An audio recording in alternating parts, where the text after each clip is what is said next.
was amused. Chris? Hello, everybody. Welcome to the Eye of Horus, a Temples and Tombs game on the Happy Jacks RPG Network. Some of you might be celebrating Mother's Day in the United States. If you are, happy Mother's Day. And we are also celebrating all of the different mothers that Barry has in our campaign, in our story here. And if you are a mother that is part of a secret paragovernment organization led by Eleanor Roosevelt in an effort to disassemble the artifacts of war, then you might be one of Ellie's angels. And here we are in the final episode. So if you have not seen Eye of Horus yet, maybe go watch the other episodes before this one, because I'm guessing some things might not make sense. I mean, or watch this one and go backwards and just watch them out of order and do it like anime style. Yeah, that works. That actually works. I watched the Back to the Future movies that way. I started with 3 and worked my way back to 1. And it really worked for me. Interesting. I wonder if it was a time traveling aspect. Did you just like play it in your brain as if it's going back in time? I guess. I don't know. It was one of those things where 3 was the first one I was able to rent at the video store. And I was like, I'm just going to watch these in reverse order. Fair enough. Yeah, and if you're watching Moon Knight, you can see that they ripped off our work, and we're waiting for that to be resolved legally. But I would like to submit that our version of Duat was better. Yeah. I am, for legal reasons, not involved in any of this because of where I work. And where I worked, because they also worked on it.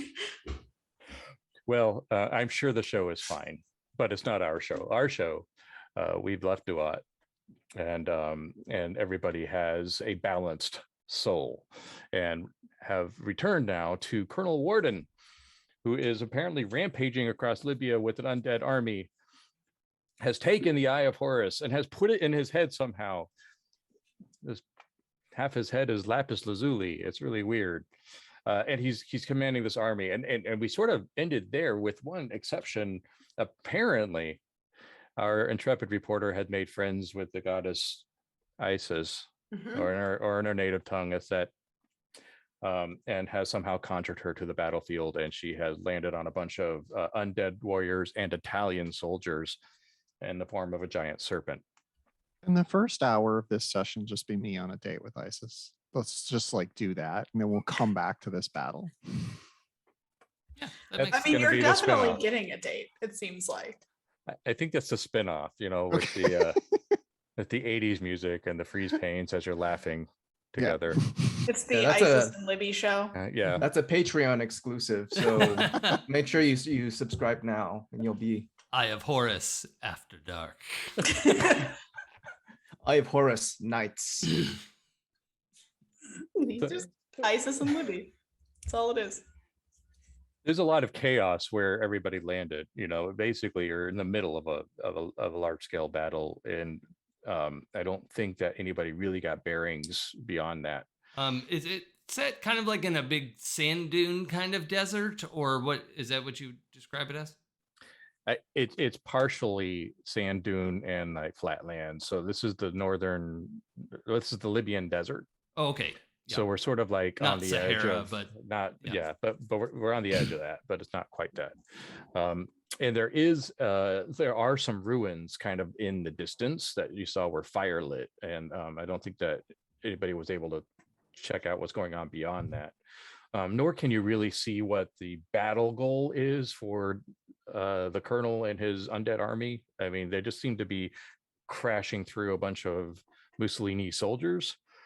And you did see Stanley there trying to help out, the living against the dead, but I don't know that he had any political. I mean, I wouldn't call him a fascist. I mean, he just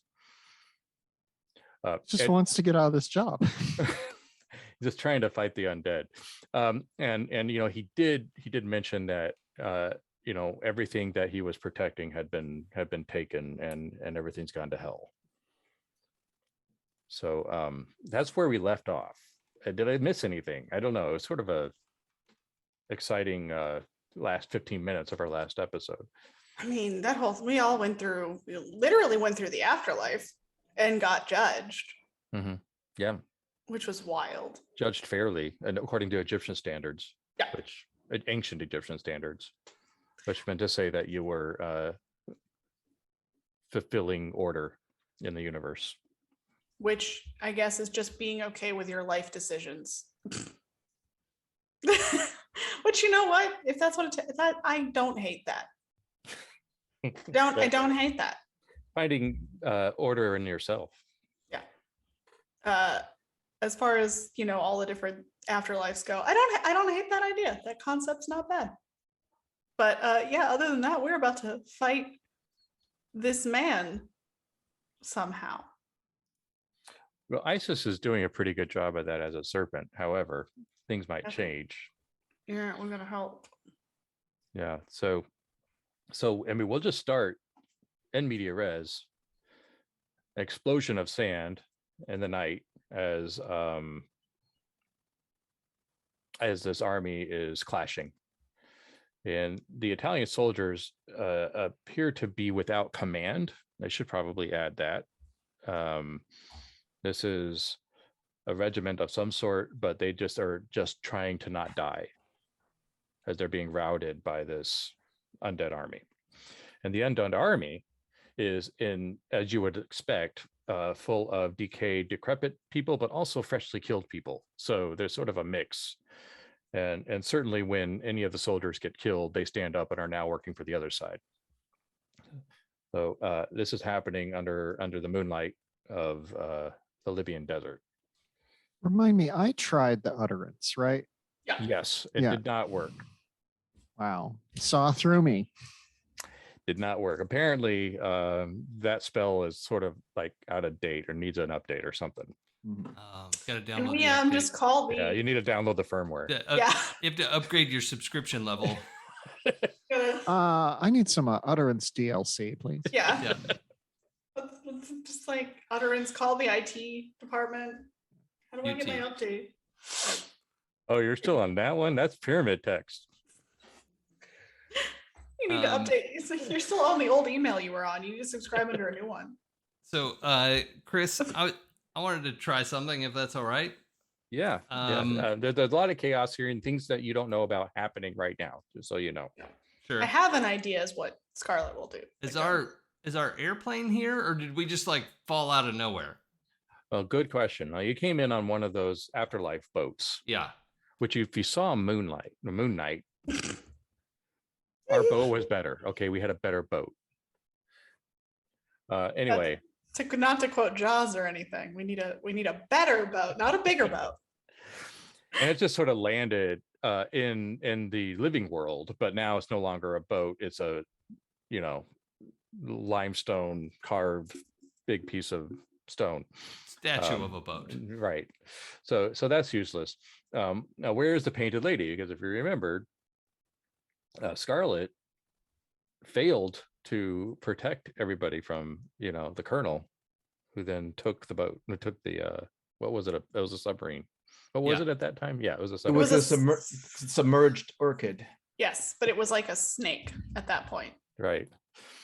Well, there is on the battlefield a giant tank. Now, this looks something like the tank you saw on Duat, actually, but this is like it has certain characteristics that look pretty familiar. And it only takes a moment to realize, oh, that giant tank is the painted lady. And this thing is it's huge. It's the size of a Zeppelin, but it's a tank. And it's on the battlefield, and it is mowing down Mussolini's army, figuratively and literally. And so the reason it catches your eye is because you hear the boom of its gun, and there's a massive shell explosion just right near you. And this was like one of those big guns that they used in the Great War. Yeah, but it's mobile. It's a mobile siege tank. Right. Yeah. So that's where the painted lady is. Okay. It's the shield sister. All All right. Well, to try and buy us some time, Chris, I want to see if I can disintegrate or set on fire as many of the zombie soldiers as I can, because that fire is good at dealing with the undead usually. If they're dust, they can't move around. Dust to dust. So can I try to like buy us a perimeter to give everyone else a time to figure out what we're doing? Yeah, and what all's going down, because you're sort of right in the thick of it and you really don't know the whole context. Yeah, get our bearings. Yeah, let's go for it. What game is this? Hold on. We may never know. Keep on wanting to go back into the caster system. This is Great American Witch, and I would like to be in Crone now. Yeah, that would help. The can we summon our characters from the Great American Witch campaign? Can they just show up and help us right now? I think it's a different universe. That's what you think. That never stops a witch. Oh. Haven't we tried have all of our yet. catches, I assume, still. Yeah. You haven't had time. You haven't had time to rest. Oh, that's right. I have -2 and +2, so that's evened out. I have 4 catches, so looking forward to 1, 2, 3, 4. You can have one more. Well, yeah, 2. One more, and then you're done. Yeah. Okay. So that may change for me then. Does Libby look flapped? Yeah. What is your state? Or is she still unflappable? I am no, I'm not quite off guard. I'm emotional. I have flipped script. I'm overwhelmed and I'm on the run, but that's pretty normal. Like you see all of that and you're like, oh yeah, she's doing fine. Okay. Yeah. Because Chris, I was also imagining a function of my photonic wrench that could, help like stabilize somebody's emotional state with a, specific pulse pattern. Sort of speed therapy. Yeah. Oh, so EMDR. Yeah. Yeah. I mean, you can configure that sonic screw wrench. Yeah, photonic wrench. Yeah, photonic light wrench. Yeah. Right. I will say that Libby maybe seems 10% more manic than usual. Okay. So, but yeah. Well, I guess for Emily then, what would you like to have happen? Because I could go either way with this moment. I'm totally fine with you trying to fix some of it. I'm totally fine with you not. I have a plan. If I run out of catches, I have a plan for how I'm going to get out of it. So, okay. Yeah. I I like the image because of the tension that has existed between the director and Libby and Amelia at times of kind of like, if it's all right with you, kind of seeing Libby and like kind of pulling her close. We're like, here, look into this. And sure. But in a like strangely close fashion. If that's okay. Potentially intimate. Yeah. Like MIB flashy thing, but we have to be like, this far away from each other. Yeah. For that to work. It's the eye vision test. Where yeah. Yeah, no, that's fine. Yeah. Camera 1, camera 2. I think that's a fix and wit. You're trying to fix her. Yeah. I can fix her, I swear. Yeah. Yep. Excuse me, that's not a song by the Oracle. That's a song by another man, and I didn't like him very much, so we're not going to pretend that happened. Oh, fix you. That took me too long to catch up with, and I had it immediately. The band Hot Work. That's who it was. The band Hot Work, I believe, with Mr. Christopher Martin was the lead singer. Martin Christopher. No idea what you're talking about. No, Scarlett's just sitting here like, okay, because while all this is happening, Scarlett's making a semi beeline for him. So I got 2 6s, Chris. Oh wait, hold on. I forgot one of my dice for my tool. 3 6s. Yeah. Do you have any luck that you're rolling 2? No, I think I used that up last time. All right. Well, that means you have 2 hero die for your next roll. Okay. Where do you? And so you're staring at the, I guess, since it's a photonic wrench. Yeah. You're probably seeing like kaleidoscope kind of images or some sort of pattern that's sort of resetting you a bit, and you're able to clear a condition. Okay. All right. So you choose which condition that is based on how you feel after looking at that. I feel much less overwhelmed. I feel whelmed now, so I can take on the world. Here's my bullshit fictional positioning of this move, Chris. I'm picturing it like it's engaging. You know how when you're asleep, the amount of time that passes in a dream can be really long, even though you were asleep for like 15 minutes. I think this activates that part. Like it allows you to sort of dream state, work through an issue, and come out feeling like you've had that cat nap and a really positive session of therapy. Oh, you're asking me to describe my dreams? Is that what you're doing? I have very interesting dreams. So it almost disassociates you for a moment, just so you can take stock of what's going on and then come back in. But it's happening at dream speed. Yes. So. Yes. Okay. Well, I know Scarlett's on her way, but right after this, I have a thing I want to say to the team before I run off. Okay, go ahead. Oh, it's just because coordinate attack people.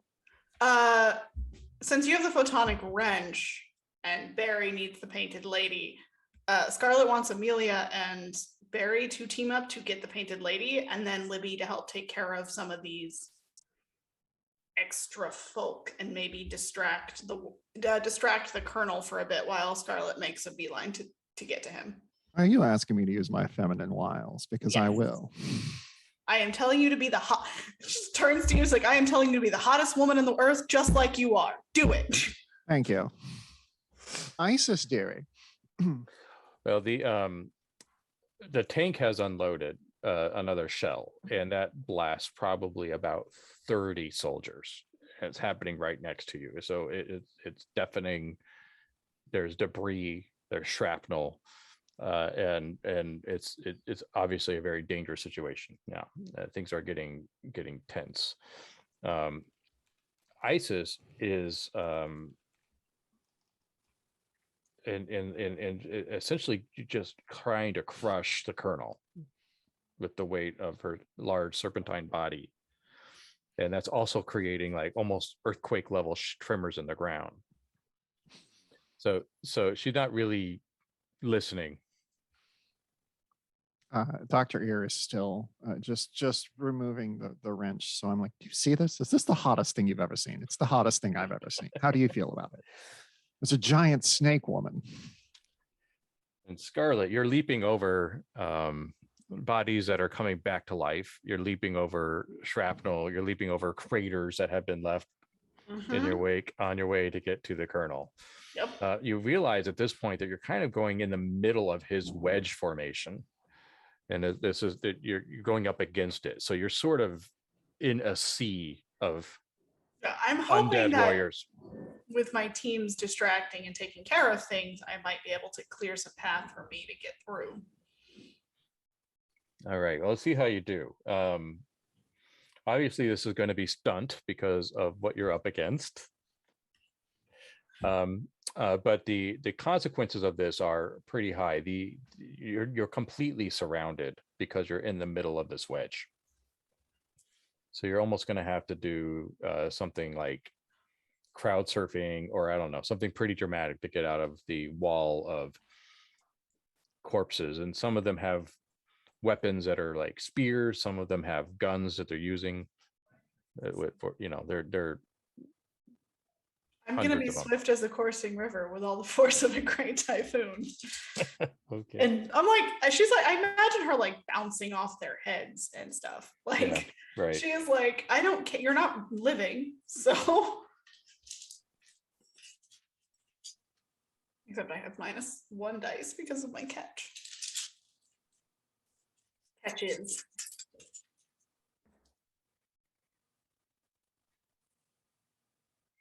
I got 1 6.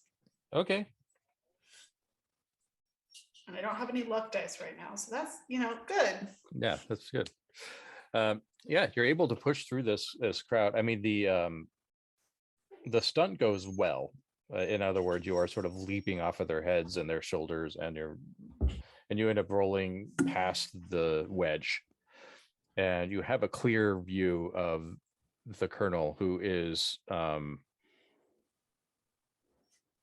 he's basically trying to withstand the force of this giant serpent, and in kind of in a crouch position. He's holding his both hands up, and he's trying to push ices off of him. And at that moment, this huge gust of wind blows through the entire battlefield, and within seconds, a sandstorm descends, and your visibility is zilch. He can't see me. No, you can't see him either, but you saw where he was before this sandstorm descended.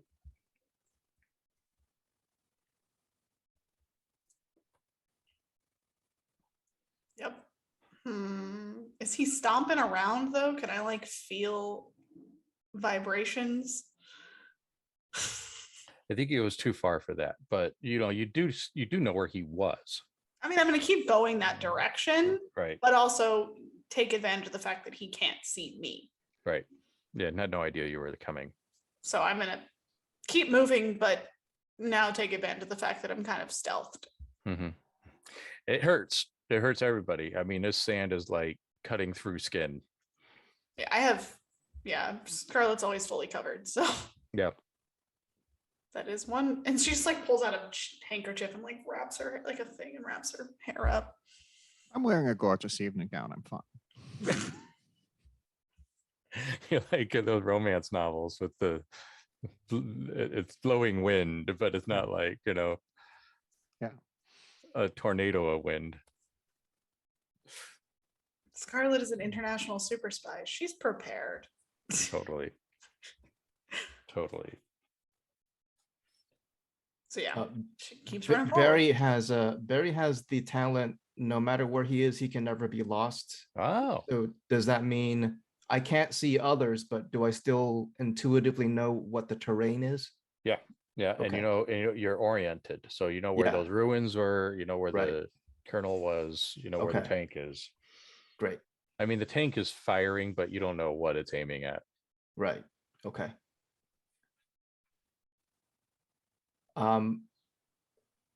If the plan is for me and Miss Garsdale to recover our lost property, I'm going to reach out my hand toward Miss Garsdale, and Barry's going to attempt to lead the both of them through the sandstorm towards the tank.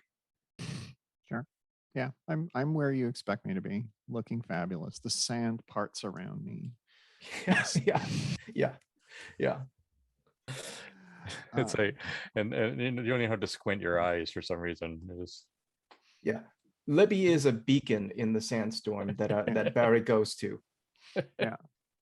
Yes. Hello, Barry. What are we doing? What are we up to? Are we going to go get your little plane? Is it a tank now? This is the Shield Sister. Trip. Yes, we must recover the Shield Sister. We must free it from its perversion.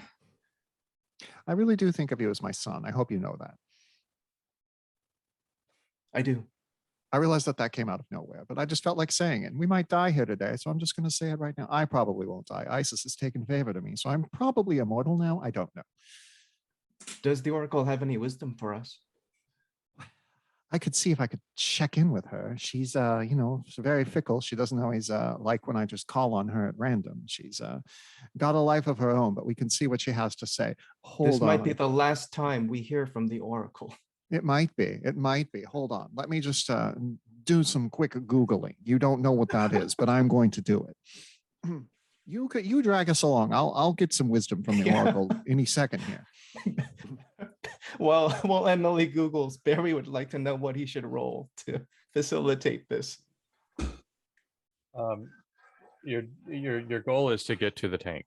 Yeah, protecting Libby, and while we go through the sandstorm and head towards the tank. Yeah, this is endure. This isn't about Okay. finding your way. This is like making it through the storm. Cool. Almost like it's Where a did this candy storm on come that. from? It's so weird. It's like out of the blue. Which And so god- narratively convenient. I have a 6. Okay. Who's the god of storms? Is there a god of storms? Yes. Roll lore. Yeah, you can if you would like to roll lore. I will Yes, I roll know. lore because I want to know. I don't have a high lore, but I'll do it. I have to be really careful to not speak out of turn with stuff that my character wouldn't know. Yeah, that's the like. I am trying so hard not to metagame 10-year-old Egyptologist Blythe. Mm. Yep. I think I found the solution whenever we're ready. Well, I got a 6. Okay. So All right. Yeah. So Set is the god of the storms. Okay. Yeah. Which I think I would know. So, Well, now you do for sure. but now we for sure know. Yep.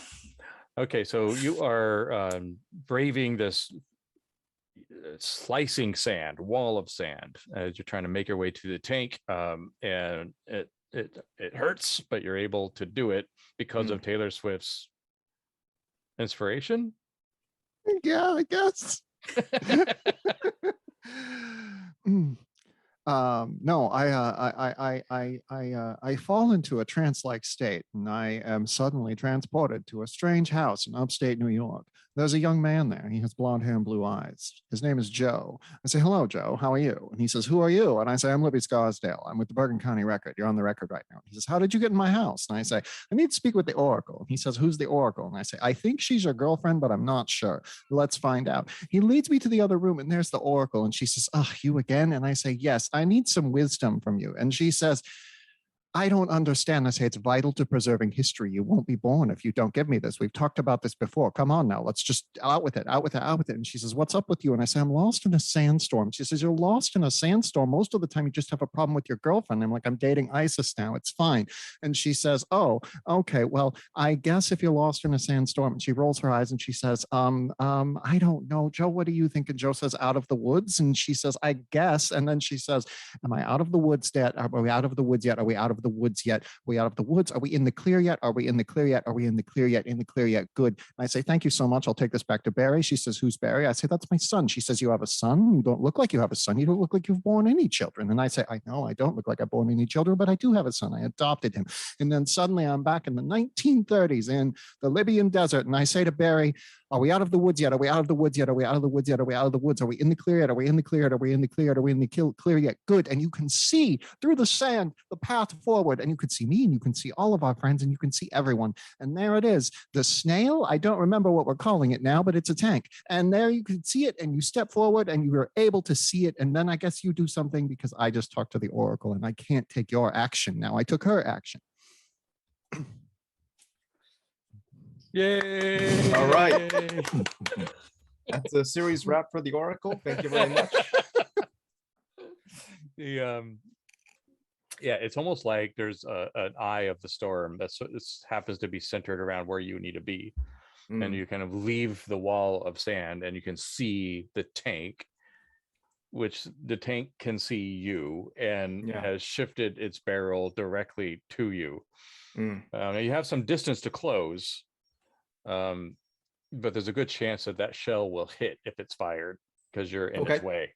Yeah. So yeah, that's where we're gonna stop there. Now, what's going on with Amelia Earhart? Okay, so Scarlet is battling zombie hordes, or no, Scarlet you're trying to jumping off. I'm making a beeline for Colonel Warden, and I basically asked that y'all distract the zombies and the Colonel as much as possible. Okay, and Barry and Libby are trying to make their way to the ship. Yeah, I was gonna have you and Barry do that, and Libby be hot and distract Colonel, but now that's not it. Oh, okay. Listen, I can be hot enough from anywhere. I'm helping my son.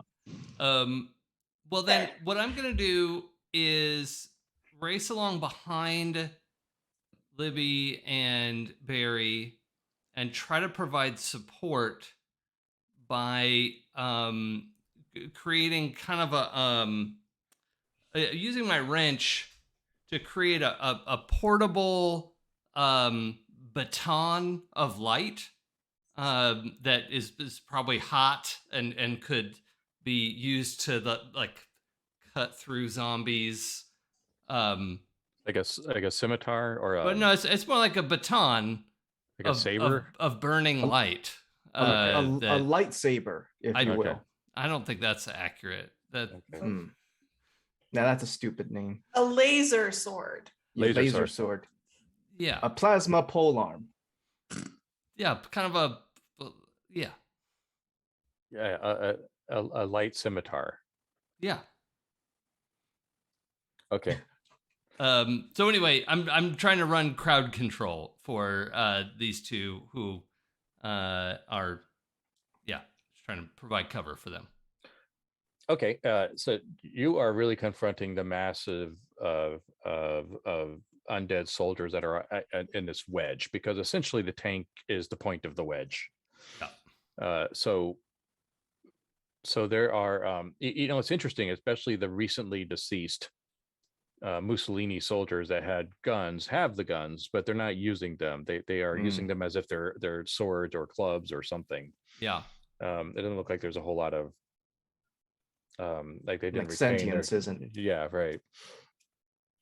So when you light up the laser scimitar, whatever we're calling it, and it makes photonic saber, the photonic saber, and it has a sort of humming, crackling noise. Yeah, very distinctive sound. Yeah, it's strange because it has to loop back on itself, and there's all the sand in the air. That's kind of getting zapped. But the light of it kind of like draws the soldiers to you. Oh, good. Like moth to flame. And so they're coming at you. And so what do you do? Well, I'm gonna tap into the training that the aliens gave me, and just start swinging. It's almost balletic, like a sword ballet type movement. I mean, actually, no, I don't think of her as that graceful, but I think it is kind of the just running, slashing, turning, just trying to be everywhere at once, and not like face off against one person, but like slash, just creating space. Yeah. Oh, that is grit and fight. Okay. And I can use my 2 hero dice, right? Right. And that's the only time you use them, just once. Okay. Oh, and 1 for my wrench. 5s. Are only 6s success? I forget. Yeah. Okay. So I'm going to push my luck. Okay. Okay, that's a 6. All right. I'll mark 1 luck.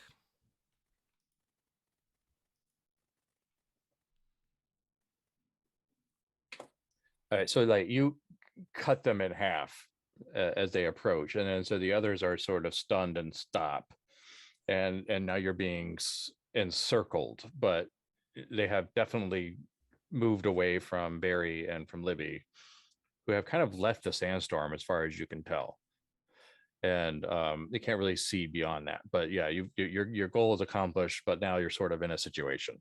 Okay. Because you're surrounded. So from Scarlett's point of view, the sandstorm is focused on Isis, and after you start closing the distance, you can see her massive shadow in the sand lift up in the air and get thrown far beyond where you can see. And so the sandstorm is kind of going that way. It is starting to follow her, and it's lessening up on you. So now you can kind of see not only the direction you're going, but you can see how close he is. You can close that distance. Okay. And he does not see me, I'm guessing. No. There's too much going on. He's distracted. Great. Perfect. There's this big sandstorm. There's a big snake. He has this big rock for an eye. How is he like, he's like on something, right? Yeah, he's sort of on top of a dune, which in this area there's not a lot of them. And so it's probably only about 20 feet up, but it's higher than the rest of the landscape. Great, because I'm going to close that distance. And the first thing I'm going to do is go. It's going to be bloody, y'all. Because of where I'm going for. I got enough knives. Yeah, you don't have to tell me that.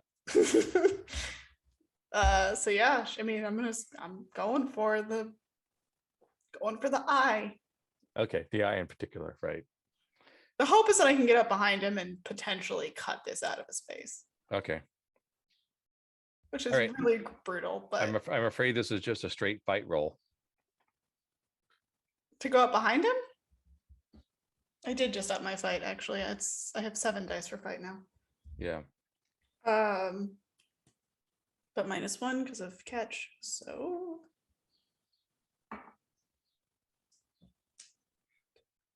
6. Okay.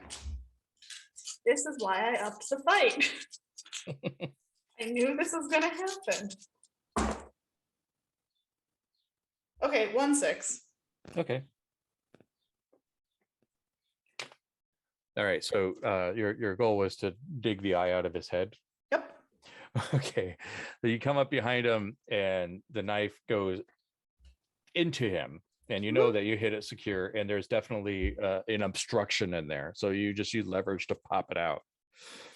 And I'm expecting him to resist. Yeah. And so the eye is out of his head. I have to make a decision.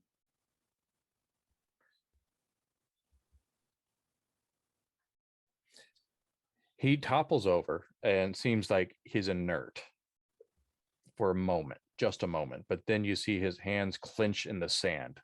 Mm-hmm.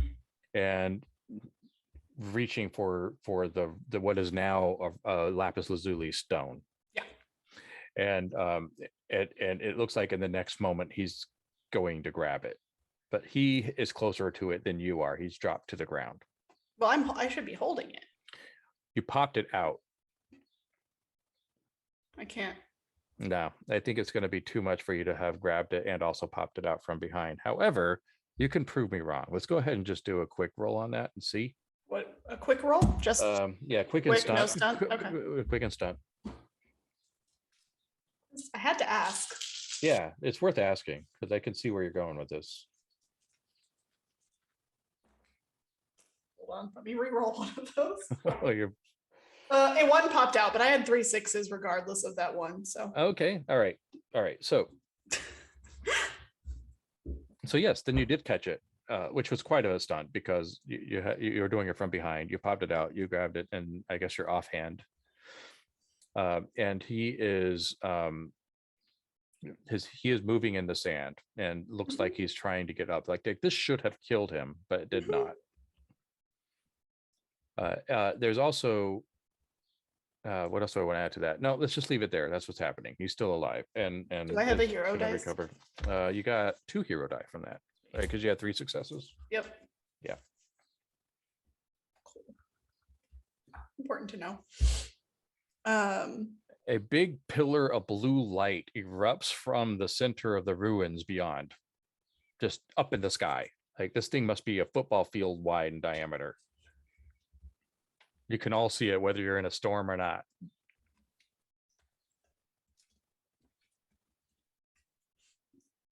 Okay, I mean, great. Probably have to make my way to that. Also need to make sure Cornel Warden can't. God, this is thinking like Scarlet is brutal. I have never I have made one other ruthless character that's pretty ruthless. But oh my god, Scarlet is ready to she'll just dismember him. And if he has to figure out how to put himself back together, like that's because she doesn't know if she's like, he's still moving even with the eye out of him. So like we need to stop him from moving. Do you want to finish the job? Yeah, I want to finish the job. Make sure at least it's harder for him to walk for a while. All right, we're going to do another fight, except you get an advantage die on this since he's obviously in a bad situation. Okay, so that gives you an extra die plus your 2 hero. And see if you can finish it off. Okay, or have to let's see if you botch it. Yeah, let's see, because I said those were my hero dice. Okay, so 2 6s, 1 on a hero dice, and let me re-roll because I don't have enough dice for the extra one. Okay, nothing. So I got 2 6s, 1 on a hero dice. All right, so you're bringing down your dagger to finish him off, and you realize that was sort of kind of like a residual influx, and he had kind of a last row, but now it's gone. Oh. I'm assuming the dagger went into the spinal cord or something assassinate like that. Yeah. And so yeah, it was like that was it for him. And in the next moment, you are placing the eye on your head. And you feel like without being able to control yourself, you see that you are doing this to yourself, and you feel like this. Yeah, there's definitely resist going on, but this is like beyond. This isn't like mind control or this is just like this is automatically what you do with it. Yeah, no, I'm trying to see. Can I resist doing? Yeah, definitely. I think I would if I were you. Yeah, no, Scarlett doesn't have any interest in this thing. See what happens. Just let's find out. It could be fun. All right, this is grit and endure. Okay, cool. Glad I also just upped that. But you know what? I just got a 6 on a hero dice. Oh yeah, and that gives you extra bennies. What does that do? It gives me, I know one of them is automatically succeed the next roll. There's a couple others. Yeah. Clear a catch. You can lose a catch. You can give other people hero die. You can clear your luck tracker. You can automatically succeed on a roll next time. Yep. Or you can make an NPC afraid. With this okay, hold on. So you can use this to automatically succeed if you want. Yeah, I think I'm going to do that. All right. Honestly, I don't remember what it's almost like, when you catch yourself like putting orange juice in your cereal and you're like, what the fuck am I doing? It's like that. It's like, what am I doing? You can immediately snap out of it. And then, probably this realization descends like, ooh, precious. This thing has a calling about it. Yeah. I'm like, cool. I'm gonna move one of my guns to out of its holster to a pocket in my jacket, and then holster the eye in like one of my leg gun holsters. Okay, so it's not touching your skin. Yep. So it's in something, but not touching me directly, and also secured because I know how to secure my weapons. Yeah, obviously. Without losing them. So I'm securing it in one of my leg gun holsters, and making sure it doesn't fall out, like getting it good in there. I don't want to mess with that, but also don't want to lose it. The tank fires at you, Barry and Libby. Is this a loud echoing boom? The sandstorm seems to be looser than it was, so you can see it in all of its horror. Seems bad. Barry's gonna try to do the thing where he's gonna push Libby, but also do a dive away from the shell. Okay. Like push Libby one direction and dive the other. Yeah. Yeah. Right. Yeah. Okay. All right. Cool. You're gonna dab out danger. And Barry's gonna yell, "I'm sorry, Mom. I mean Libby." All right. So that is quick and stunt. Okay. No problem. I roll way too many dice with those. 1 6, but I'll take it. All you need. So yeah, there's a huge shrapnel explosion right where you once were. Well, that's not true. It's going to go past you. And so there's a huge shrapnel explosion, like many hundreds of yards past you, but you didn't stop the shell, I guess is what I'm saying. Right. And you're now in the dirt, and the top of the tank pops up, and you see the head of a jackal come out, and it's like it's one of those constructs that was in here and piloting the tank. It's coming out, and now has a large pull arm that's pulling out of the tank, and he's coming down to take care of some business. Okay. Barry's gonna ready his grapple hooks and prepare for some up close and personal negotiation. I would like to use my final gear requisition of the campaign to have basically a Rolodex of every phone number I could ever need in my Dick Tracy watch. Chris, you're gonna want me to roll wit plus savvy right now. All right, I'll take your word for it. So I'm gonna do that right now. I love the cold shot. Oh, has the storm calmed or anything since I killed Frank? It's moving away. Okay. But it does seem to be the same strength. Okay. Okay. I got 2 6s. Okay. What were you doing with those? So I pull up my watch. I'm narrating this, not Libby. Libby pulls up her watch and says into the thing where she needs to call. There's a switchboard operator back in Bergen County, New Jersey. Then putting air quotes around that. And all she hears is, she says, what? And he goes, and she goes, hold on. In Los Angeles County, California, a phone starts to ring, and the person in the house picks it up and says, who? And it's Libby Scarsdale. Hello, I need to speak with Christopher. And the person says, Christopher? And Libby Scarsdale says, yes, Christopher Gray, the author of the game Temples and Tombs. I believe he's running the campaign I'm in right now. And the person says, okay, and carries the phone to the other room and says, Chris, did you know we have a landline? And I don't know what you say to that because you're you and not me. But yeah, now you have a phone call. It's a good thing I succeeded on that wit plus savvy roll. We went full Dark Tower. Christopher, hello, it's Libby Scarsdale. Tell Emily that she can't jury rig the game through meta means. Oh, who's Emily? I don't know an Emily. What's up? What do you need? What do you need? Are you the author of the game Temples and Tombs on the Year Zero engine? I heard about it from my friend the Oracle. You can get it. By the way, you're on the record. You can get it at Drive-Thru RPG. Yes. So I have a request here. This Jackal man, I would like him to not exist anymore. That would be wonderful. What are you going to give me in return?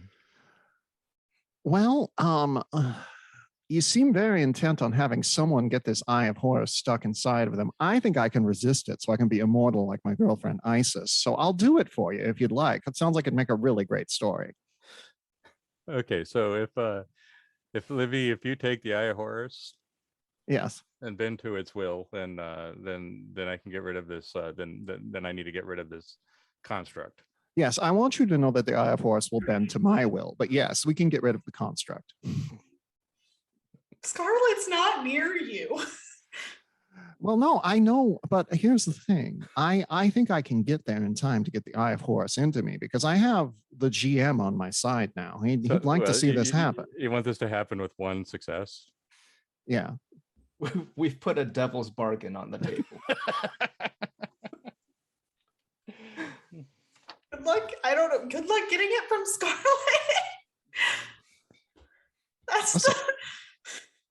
Listen, we're going to just see what happens. It's going to have a good time. It's going to be wonderful. Yeah. Yeah. Okay, fine. Barry will swallow the eye. But yeah, I hopefully this jackal's now just gone. Okay. So Livy, there are actually 2 jackals. Okay. You just did that to mess with me, didn't you? No, it's on here. See, see how there's 2 checkboxes? Oh, okay. I see. Yes. Well, goodness. I was a little hasty in making that deal. It's a good thing I still have you on the phone. What else are you looking for? How else can we cut a deal here, Christopher? This is a fun game. I'm having a great time. Okay, so we'll get rid of the jackals. Yes. And I guess. So what happens if Libby doesn't get? Is there a countdown of how many turns we have to make good on the promise? Well, no, I think I think if Scarlet destroys the eye, that's just how it goes. But I think I could take care of it. I think I could be the one. I'm so beautiful. It would be so happy to have me bear it in my forehead. Okay, well, here's what we're gonna do. We're gonna get rid of the jackals, and you're gonna try to get the eye, and we'll see what happens. By the way, thank you, Christopher. I hope you're having a lovely Sunday. It's Mother's Day there, right? 2022. That's where it is. Wonderful. Right, get back to Olivia. Okay. Hangs up. This is what happens when you give your players too much power. Barry is just screaming from the psychic crossover right now. And I was thinking, okay, lightsaber's probably pushing it. I probably better not go that far. I mean, you missed the Santa Claus Velociraptors. Yeah. Like, we literally own Velociraptors. And exploding pants. Yeah. In that episode, I was like, what if Libby just called Chris right now? And I was like, that feels like a season finale kind of thing to do. So. Oh my God. So the constructs just sort of stop as if they were powered off. One of them was like mid, and the other there was another one clawing out. One was like mid swing and just stops. I took care of it, Barry. Barry's going to swing at one of them with the grapple hooks just to see what happens. It goes, falls flat on the ground. Barry, I told you I took care of it. I talked to the Oracle. She told me some very interesting information. This is the Year Zero engine. Did you know that? The Year Zero engine. Is that what powers the lady? I think so. Okay. Well, we best make sure to take the lady back to the front where she's needed. We might just pull through this yet. I think we're going to be just fine. I need to find the Eye of Horus, by the way. I think it's very important. Barry's going to start climbing into the shield sister that is basically the painted lady in tank form. Yes. Yeah. I'll get in as well. Yeah. Push the other construct out. It's heavy. Yeah. We defenestrate the other jackal from my house. And yeah, you're in the painted lady. You have everything in there, but it's in tank form. So it's still a giant tank, but it's still a tank, so it's not huge. Okay. Yeah, everything's in there that you would expect. What does Barry have to do to make this a huge tank? Well, I'm gonna look over at Libby and say, can you make another phone call? I mean, it's a huge tank. It's really big. I don't think that you have you don't have any more material, I guess. What I'd like to do is Barry doesn't like guns, and Barry sees this tank as like it's an affront to what the lady's mission is, which is security and protection and carrying the lost.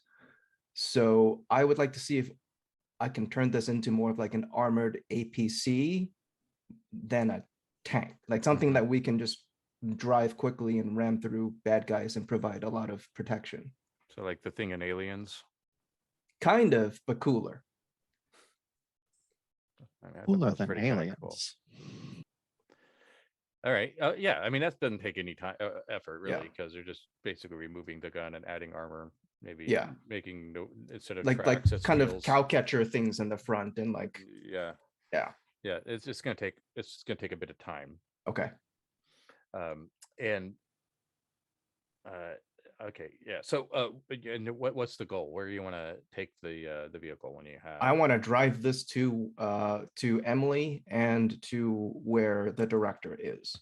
Okay. We are a mobile fortress now. Yeah. All right. Well, Libby's right there with you, so she can be in the tank. I just crawled in. It's fine. I'm very good at climbing. All right, so you're going, and it's kind of transforming as you're going, and like the gun comes in, and then the armor comes out. You have the track changes into wheels. Autobots roll out. And you're going through a bunch of undead creatures. Yeah. Now, many of those undead creatures are being sliced and cut up by Amelia Earhart, and they're like, but there's so many of them. Like, it's that point in the movie where she's kicking ass and taking names, but then they just keep coming and they keep coming, and now you're sort of under this wall of bodies as they're starting to tear in, take parts of you off, and they're trying to rip into you as you're trying to hold them off. I had a thought there, Chris. Mm-hmm. I wonder if. All right, so while Amelia has been fighting, she's also, I think her mind is a very busy place in general, which is something I feel like I can relate to. Not because I'm a genius, but because my mind is a busy place. But there was a process that she just went through of, I didn't think magic was real. I can't deny the evidence of my senses of the last 48 hours. And I believe I was, correct me if I'm remembering this wrong, but I think I had said something about Amelia, like, kind of locking eyes with Thoth on our way through. And I'm picturing this internal monologue of Amelia saying, well, if magic is just a type of science I don't understand yet, then I would be willing to set aside my independent studies and the seeking grants and working with Eleanor if my work could be sponsored and collaborated on with Thoth, and that I would, Amelia, I would devote myself to Thoth's mission of knowledge. If he can provide some guidance, because I know he's also the, god of writing and hieroglyphs and all that. There was a spell that was supposed to kill all these things, and that didn't work. Libby tried to do like the magic words that would shut everything down. But if Thoth knows something that I could like write out in glass, because I imagine I'm just leaving bits of glass all over the desert,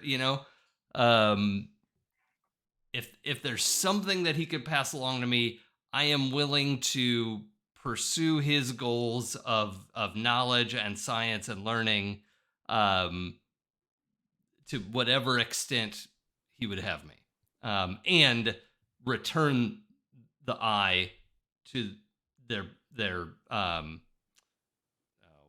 forget what they're, not Dodecatheon as the Greeks. Well, anyway, the Ennead. What's that? Was it the Ennead or the? Oh yeah, the Ennead. That, because I think we were also supposed to return the eye to Eleanor, right? Yeah. Okay. So that's I think Amelia, this is why it's weird. She is praying for the first time in her life, like genuinely beseeching a deity to help her. Style sway. Let's see if he's listening. This is my worst roll on the page.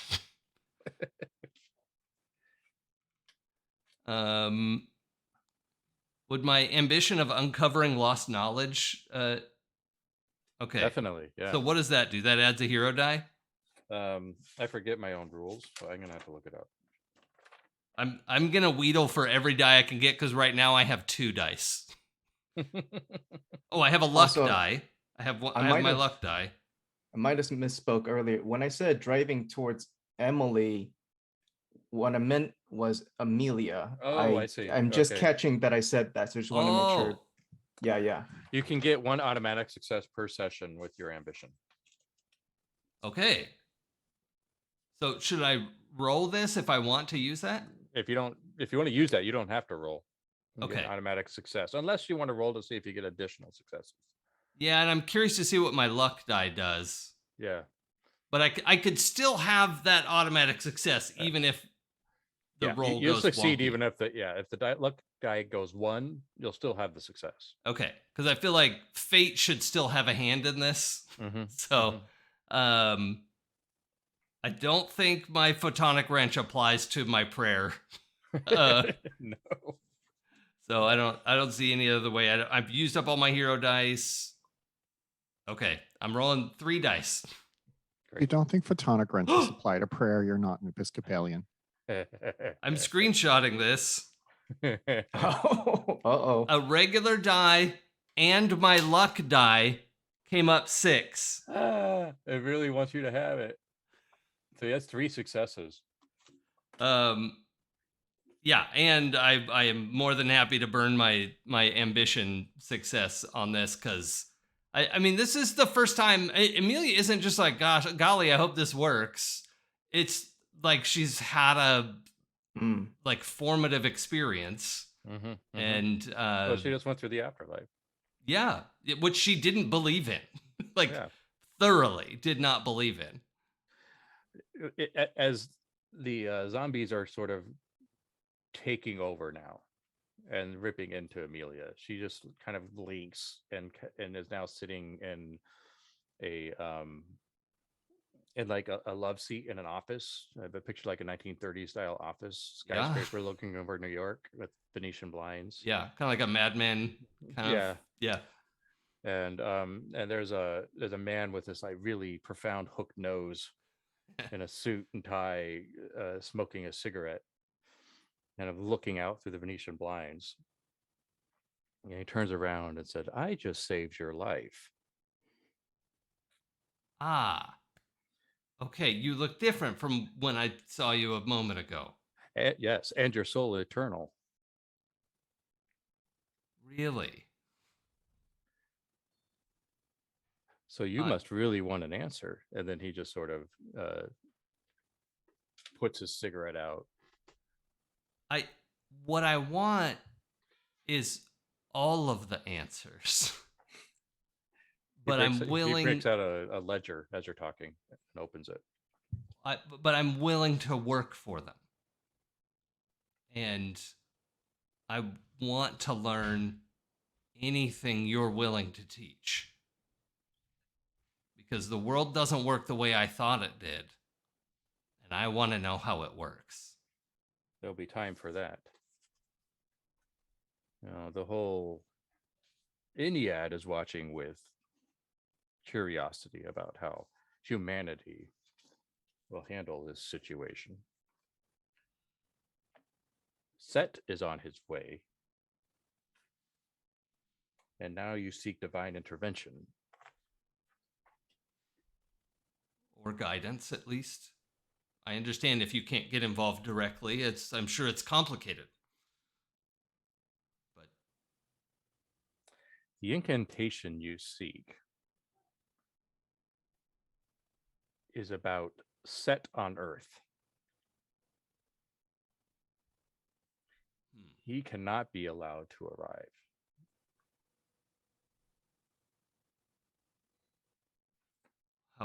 How can I stop him?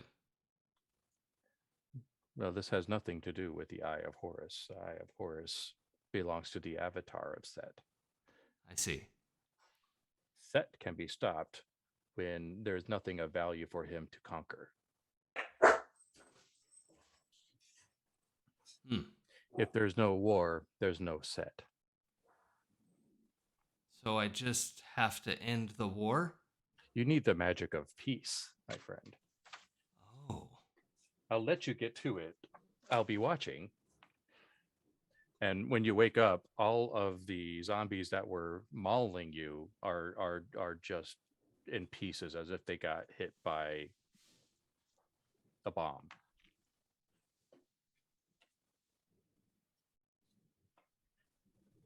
Magic of peace. I mean, Set currently has a very dead avatar, so. Yeah, his avatar is dead, and the tool for the avatar is at bay. However, there's some shenanigans going on at that ruin.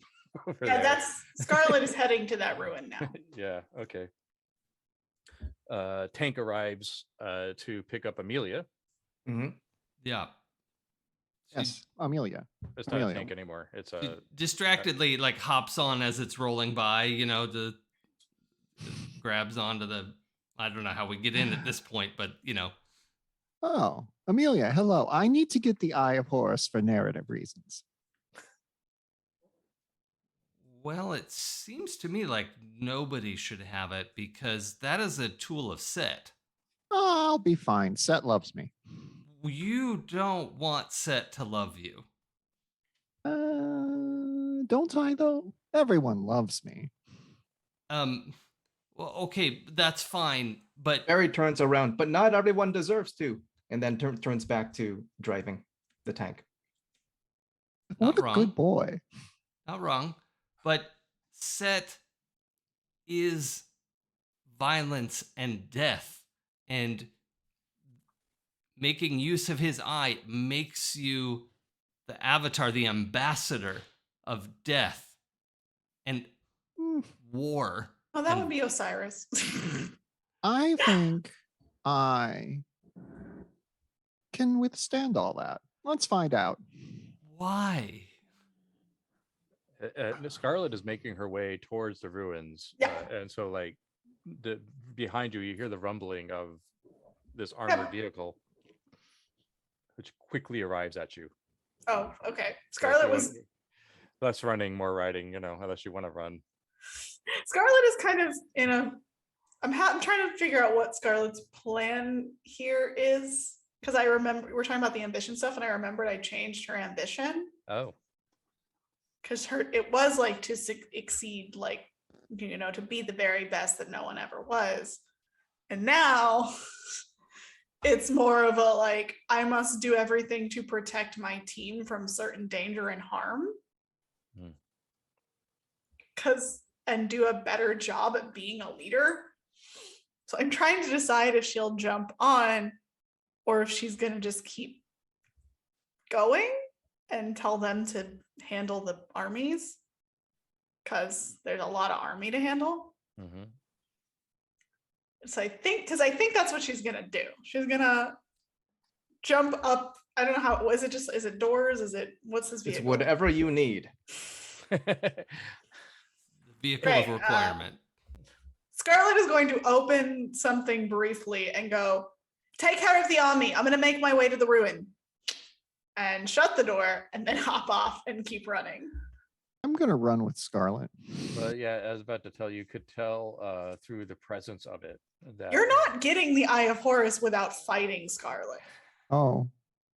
I think that would be extremely narratively satisfying, don't you? Scarlet is not going to give it to you. But you can feel the presence of the eye. It's not beckoning as much as it is. It's sort of like it's this attraction. This sort of I've got to like I really want a cold beer at a festival. Kind of like I got to satiate this. Listen. And that presence, I guess, follows Scarlet anyway. But then now it's compounded because she's carrying the eye. I see. I thought that was just my natural affection for Scarlet, but I think it's also the Eye of Horus. So I think I'm going to follow you. It seems like you could use some help, Scarlet. You don't know that I know you have the Eye of Horus. You think I'm just coming to help you. You don't understand my feelings about narrative. Oh, I just know that if Libby asks for it, Scarlet is not going to give it. Come on. All right, well, let's see that happen. I mean, but Libby did just say in so many words that she wants that to Amelia. Yeah. And as Libby, no, are you all gonna just jump? What about the rank and file? Trying to figure that out. Do you feel it? Or is this a thing that I feel because I have become aware of the narrative on a meta level? No, it's the one ring that's calling for you, Libby. So the others don't feel it. Yeah. Okay. I always knew I'd be called by the one ring. Libby, the one eye. So is Libby like diving out of this thing, or do I have just okay? It belongs in a mausoleum.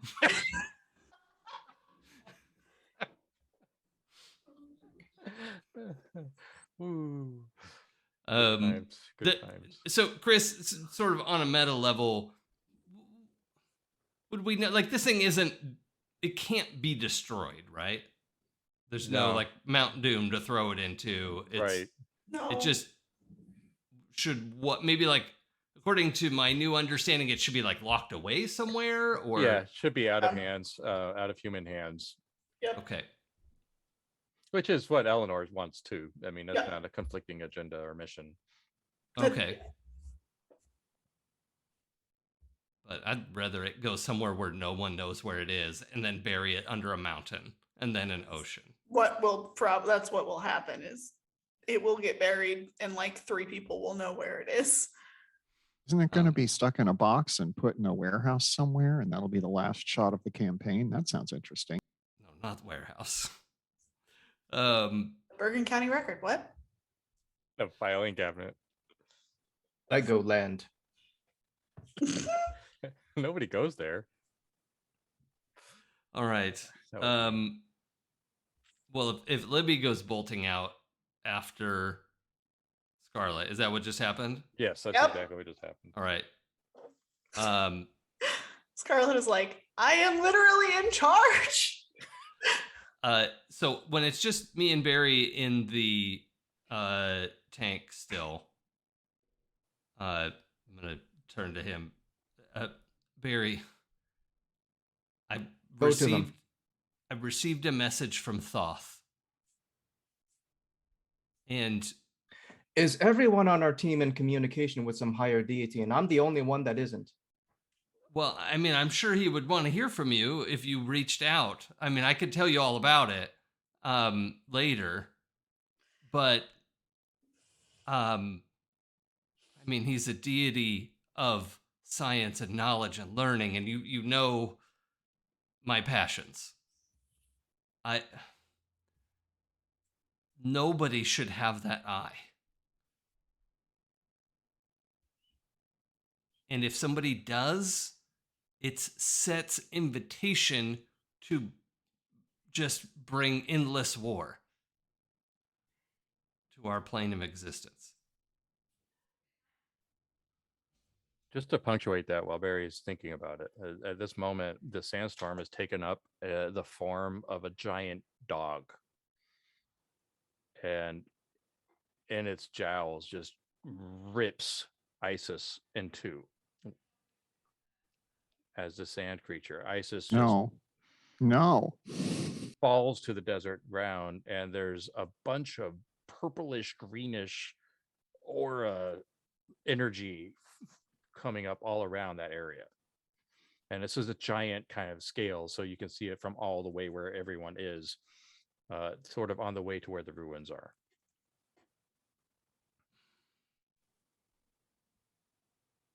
Perhaps the eye should be returned to a god. I don't think they want it either. It's the tool of an avatar. It doesn't belong to any of them. They don't want it. But in the hands of a human, it will be Set's link to our plane of existence. It allows him to come if somebody can anchor it for him. Then we must take it somewhere no human can reach it. I agree. That is exactly what I was hoping you would say. All right. Well, let's get to the ruins. Am I to use the lady and transport that item somewhere?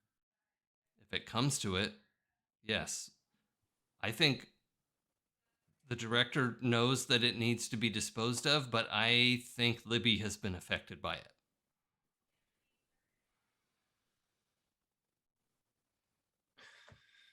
Very well. I believe my father did something similar. Perhaps it runs in the family. Well, let's get to those ruins and see what we can do to help. You may want to strap yourself in. there's a lever here that I've never pulled all the way back before. 4-point harness. Why did no one listen to me? I don't know. What happened to the rank and file? I mean, I don't know. What were your orders? Take care of the army. Oh, well. Take out out a bunch of army. them. They're endless. I'm practicing the magic of peace. We have interpersonal drama to deal with, Scarlet, and that's important. Speaking of interpersonal drama, Libby Scarsdale is on your heel, Scarlet. Yup. And Scarlet is just gonna go back to the lady. No, I thought I would help you with whatever it is you're doing right now. I don't need help. We're okay. Go back and help them. We need to get to the ruins. Look, they're coming with us. Why did no one listen? I just wanted to, have a little chat. Just wanted to chat and talk about. There's no time to chat. We can chat while we run. I can run in heels and talk at the same time. I'm a journalist, for God's sake. Scarlet is like running and she's like, thank God I'm in shape. I'm in better shape. Let's just face it. So I'm yes. You're literally not. You literally can't do half of what I can. You look amazing. That's true. But I'm going to run alongside you. I can run very fast is the thing. I can run very fast in heels too. So I just have been thinking about it. And what was this is a thing that didn't get resolved, and I'm not sure if we'll have time otherwise. So what was the birthday present that you had gotten me? I had your favorite cake ready and may have gotten you a very nice new necklace to go with one of your favorite outfits. It matches that pair of shoes that you love, the little like cute heels with it matches that perfectly. Anyways, and she's like still running. And you're saying it's Ellie you want to be with, just like it's Isis, the goddess of something that I want to be with. I made up my mind. Being with Ellie is my life. It's my life choice. Being an Egyptian goddess's consort is my life choice. So that's what's up. It will be great. You'll be a great Egyptian goddess consort. Yes. Yes. Well, let's see. So listen, can I just see the Eye of Horus? Can I just look at it? I just, I just want to. I just assume absolutely not. I think that's why we're running right now. Immediately. Honk, honk.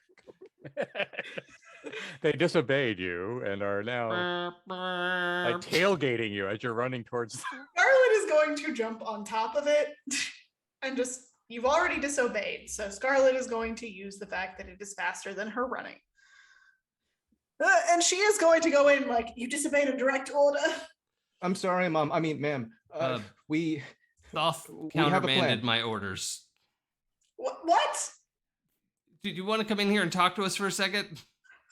Yeah, sure. Okay. I'm on a mission from Thoth. Great.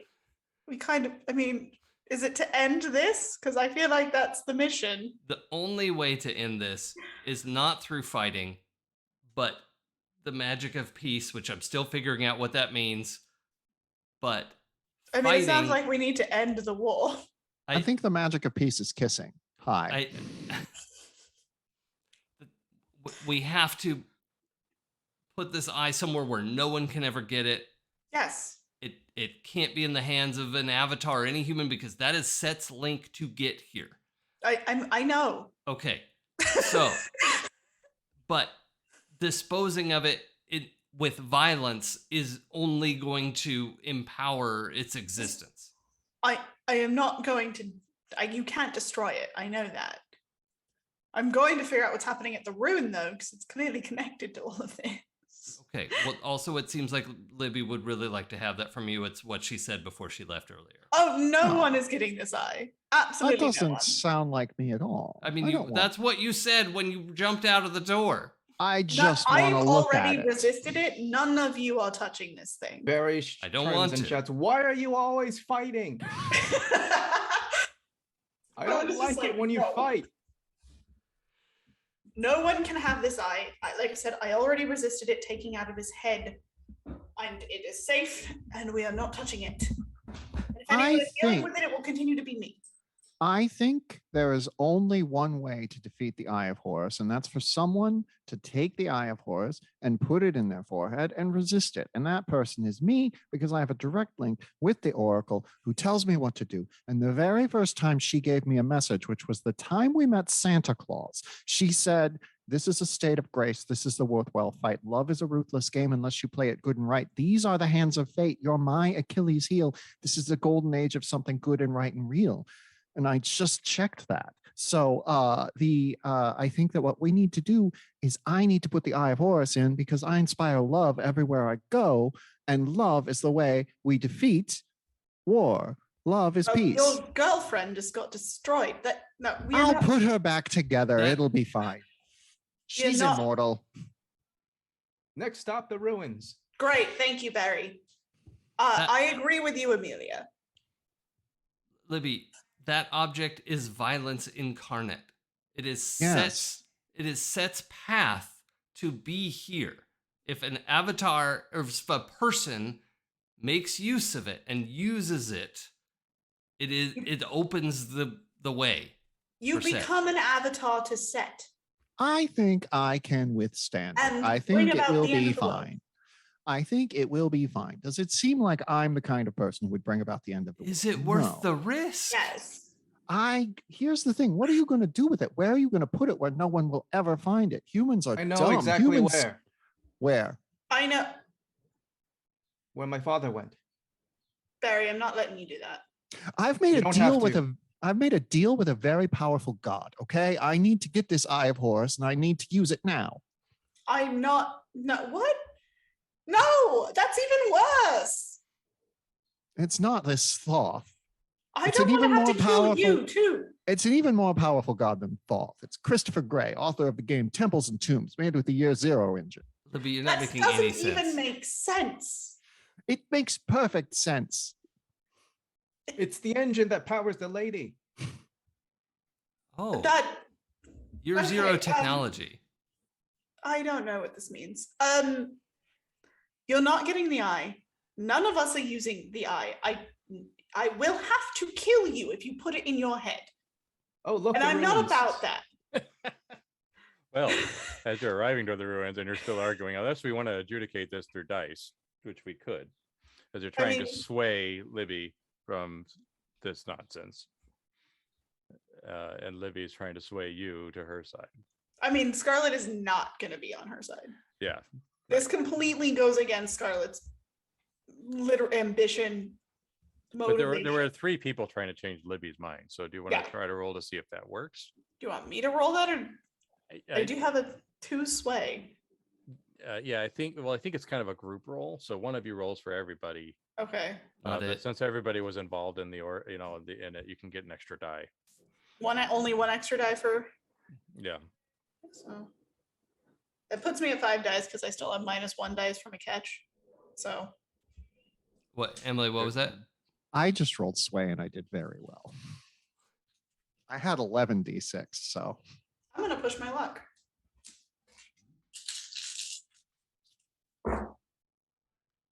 Does Scarlet get some help dice from us or something? Is that? Yeah, she got 1. Okay. So I rolled a 6 that time. But I don't want to use this for this because I have another plan I want to use that for. So I'm not gonna do the net outcome is that Libby's not going to get her mind changed, which I'm not sure we could do through dice anyway. But yeah, it's just okay. So I got a 6.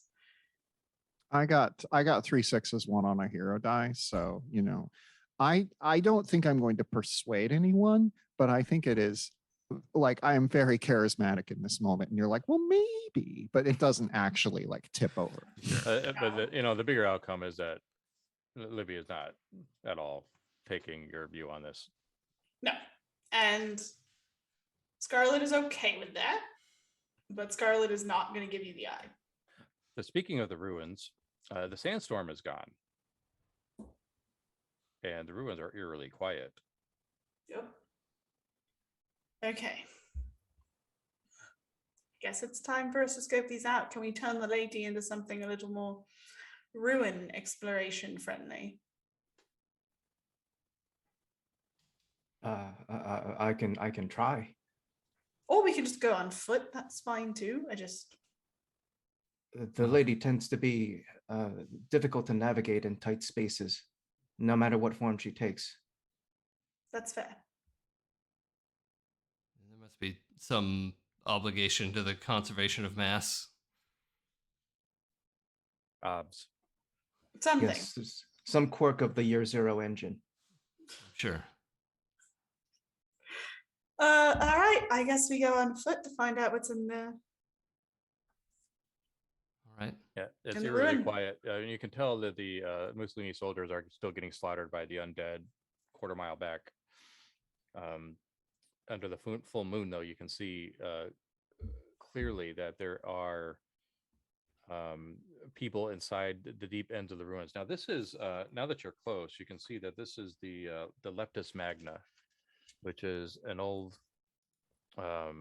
It's a Phoenician city, and it was a trade center, and it has a huge arena, and it's one of the few ruins that are really intact in Libya that you can, that people can visit. And they kind of have congregated in this sort of in the arena, which is surrounded by towering columns, and kind of in the moonlight is a really epic looking sort of setup they have going, especially since they're wearing their robes and they're chanting ominously, and there's this sort of blue fire coming up from in the middle of the courtyard that they're in, and off to the side is that sort of purple greenish glow that I said is sort of in prominence, and you can see the figure of a woman that's just sort of kind of cast into the sand and is looks dead maybe or really hurt, and beyond that is a giant black dog that's probably 10 feet at the shoulders that is feasting on her. And even though you're pretty far, you can see it pretty clearly. And the dog just looks up with these vacant red eyes and starts growling at you. That dog, no.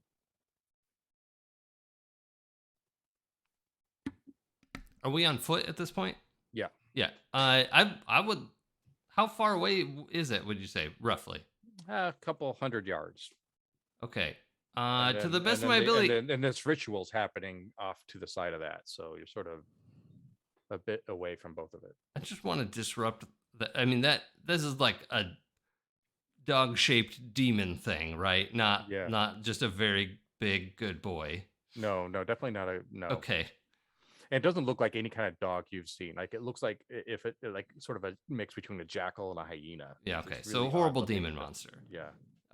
Okay. I would like to just aim a pinpoint laser beam at this thing to distract it, to break up the ritual, like whatever it's doing. I don't want it to do that anymore, and then figure out what to do from there. Okay. All right. So you do that. And it is now galloping towards you all. Oh, great. Laser pointer. The ritual is continuing with these cultists. Yeah, and they're doing something with this blue fire, but it's far enough away you can't really tell what. But I can see them? Mm-hmm. Can I see who this woman that the dog is eating is? You literally just told me not to end through things through violence, but like Scarlet is like, I can snipe these guys off. The woman is you're pretty sure is Isis, or at least in her human form. I'm going to call Stanley on my wrist phone and be like, Stanley, get over here with a first aid kit, please. We have to save a goddess. She's also maybe my girlfriend. Yeah, okay, Roger, he says in between, like deflecting blows, fighting in the undead army. Scarlet's gonna Scarlet. And I have a silencer. Should I roll to see if I have a silencer? You want me to roll? You don't need to roll for that. You have a silencer. Okay. I don't want to go too crazy, but all right. So I have a silencer. So she likes sneaking in and gonna start shooting. Okay. All right, well, do your shoot roll. As you're sneaking in too, you can get a closer view of the. They actually have the Seti the First's coffin and Seti the First inside this ring of fire, and the ritual surrounding that. Great.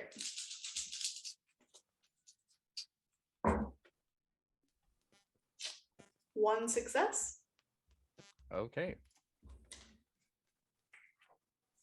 So you knock off one of the cultists. It's like shot in the back and just falls onto the fire and just screams as the fire consumes them. And then the other cultists are like, ah, what the fuck? And they're kind of taking cover, and they've completely interrupted the ritual. Perfect. Bob, he was 2 days from retiring. That's exactly what she wanted to happen. They're speaking in English accents. Great. Something you notice, and they're using English. And what the inside of the sarcophagus, you can the lid of the sarcophagus is opening. Mm-hmm. Medical help is on the way. Is there Shot a laser at the dog. The dog is closing in. Is there water or anything? I mean, other than you probably have like a canteen on you. That would be about it. Or sand? A lot of sand? There's lots of sand. You're nothing but sand. Okay. I mean, Scarlett's just going to start throwing sand on the fire. Oh, yeah. Okay. I've panicked them, and I just killed one of them. So Scarlett's going to come out with her guns and like, stop me, and you get what he gets. And is going to start throwing sand on the fire. Yeah, these are not soldiers. They are cowering and scared, and they're letting you do that. Mm-hmm. Barry would like to ready his grapple hooks and try to lasso the demon dog. Oh, okay. Sweet. That's a stunt. Yes. Scarlett is proud. I learned this watching my mother. Oh, kindly take 2 6s, please. Nice. Okay. Yeah. The only thing you learn from me is how to run in heels. That's a valuable skill. Yes. The grappling hook goes around the dog and is now sort of like a choke collar. Yeah. And you are being dragged with it, but you have kind of a hold of it. Yeah, I'm going to try to run and get on top of it. All right. Yeah. So you got a couple successes. I'll just let that happen. Okay. You're kind of chain walking your way up. Yeah. Yeah. And you are now riding the creature form of the god Set. Yes, my Boba Fett moment. Thank you. And you have the dog under a collar, essentially. Okay. I mean, that can be my full turn, just trying to do that for now. Yeah, totally. I am very high on my belief that I can save everyone through the power of love. So I'm going to try to just get between this dog and all the other people that I love and just be like, now listen, what is happening right now? Violence is not the answer, which I assume is sway. I don't know. I think it is sway. Okay. We'll see what happens. Yeah. I mean, I'm probably just going to confuse it for like 5 seconds, but let's see. I have 12 d6 this time. How did they get this mummy? Did they get it from Stanley? Yeah, Stanley was protecting it, and then like everything went to hell. Okay. He abandoned the main. This is what happens when we don't engage with the main plot. I only got one success, but I did indeed get that one success. So yeah.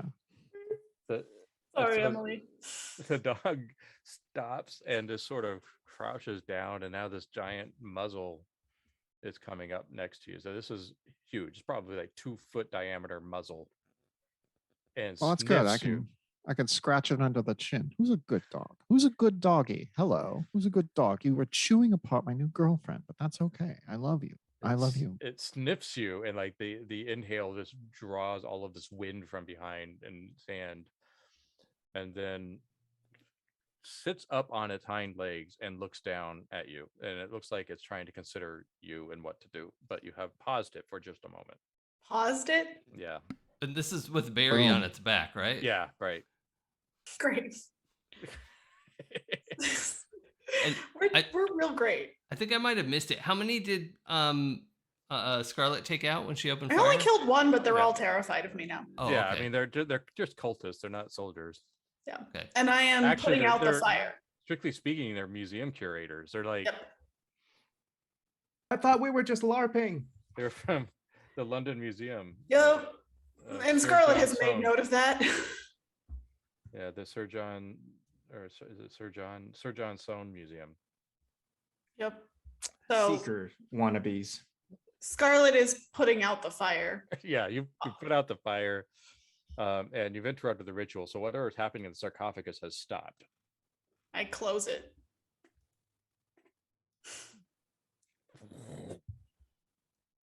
Seti I is probably in there. Yeah, I figured. He's Chris, staying. is this like the end of the ruins? Are there passageways that go deeper in?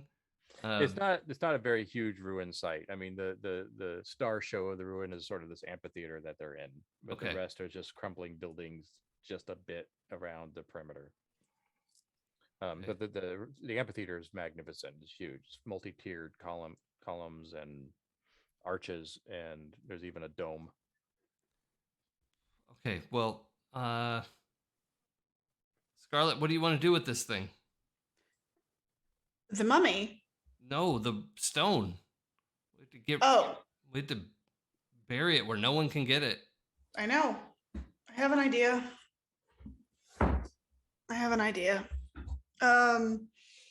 Make sure let's just do a scan of the perimeter, make sure things are good now. We have a demon set dog. I have it handled. Yeah, that's under control. And these ritualists are just like cowering at this point? Yeah, they're kind of like, you kind of broken up the whole moment. Okay. And there's a pause here before Set decides what he wants to do and before the ritualists can move, and then it'll probably be an initiative sort of situation. Yeah. Okay.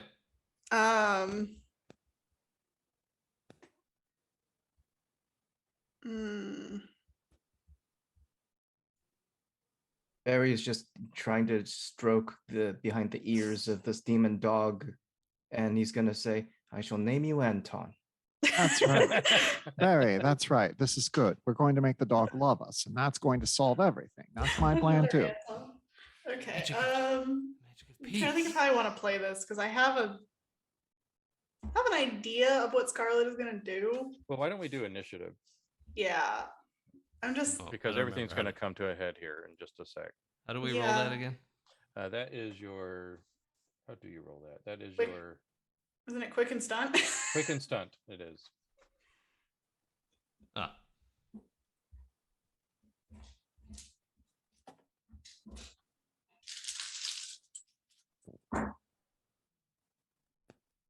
Oh no. Okay, well, that cleared my luck tracker. But I did get a 6. I got a 5. 0 successes. Hold on, I have to get more dice. So if we have a lull before this, because Scarlet wants to put the eye where no one can get it. Mm-hmm. But Scarlet's not going to let Barry do that. Scarlet's going to try to do it herself. And probably take this mummy tomb with her. Mm-hmm. You're pretty sure it's the combination of the mummy and the sarcophagus. Yeah, that's what I meant. Like the whole thing come with. So Scarlet is like, I don't want to use the ambition success to do this, plus roll for it so I can try to get more. Mm-hmm. Of like, I'm gonna do everything to protect the people I care about. Mm-hmm. And this is why I was asking if I could if the painted lady could come in, because I was gonna hijack it then and there, with everything and just go. Yeah, well, the painted lady is there in military vehicle form. Yep. So Scarlet is going to, in game, ask Barry and crew to get the sarcophagus out to the painted lady, because I don't think it's inside, right? Right. Yeah. Let's use that demon dog for a second. So yeah, so Scarlet looks at everybody, is like, okay, we need to get this sarcophagus out to the painted lady now. Why? Just trust me on this. There's a lot at stake here. Can you just explain? We need to get rid of the eye and the sarcophagus together. And the mummy with it. And we have a lull at this moment in time to do it. So we're gonna do it. I'm ready. Okay. Thoth never mentioned the sarcophagus, but okay. That's how Set takes a physical form. Yeah, this is she's like, that's how he's gonna take his physical form. We started with that. There's a whole thing. Okay. But we just need to get that out to the painted lady now. All right. I trust you. I just want to know why we're doing things. Yeah. That's all. I'm saving my ambition success for the hijacking of the painted lady, for the record. You're gonna have to compete with my ambition for that. Oh. Everybody's gonna throw in their automatic. But we can figure it out. Yeah, once we. Yeah. I think there's a moment that needs to play out on that beat. Yeah. Right? So yeah. There is something Scarlet is going to do. The giant dog is cocked its head and kind of pads over to the burned out ritual circle, and all of the cultists are cowering but trying to act reverent, like they're worshiping it. And Scarlet's just got her gun, like. And the dog nudges the coffin or the sarcophagus with his giant muzzle towards the direction of the painted lady. Great. All right.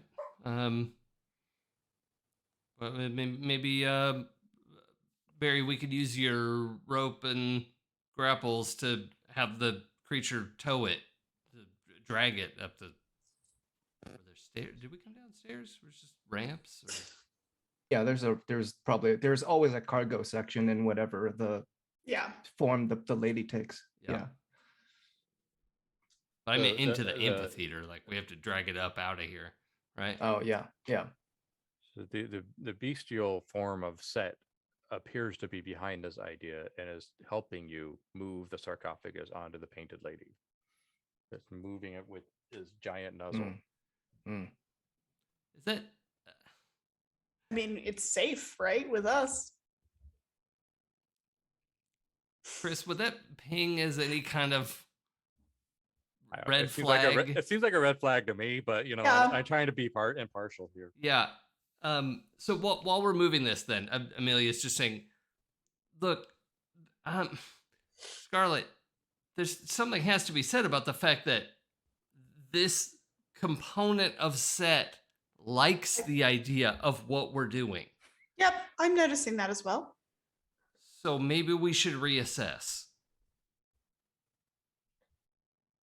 The giant dog growls for just the briefest moment, and it rumbles through. It's one of those low frequency tones that just shudders your insides. Because if Set likes what we're doing, I don't have high confidence in the plan. Yeah. Speak quieter. Oh my God. Would I have these? Like, I'm trying not to, I really am.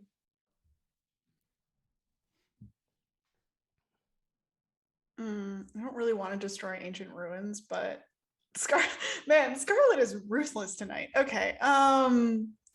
Because she's like, she pulls you over. Amelia, but yeah, very quietly.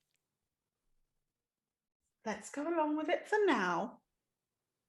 And as we get to the door, we get out. Can you use your photonic wrench thing to blow this place to smithereens? I could probably knock out some supports and hope for the best.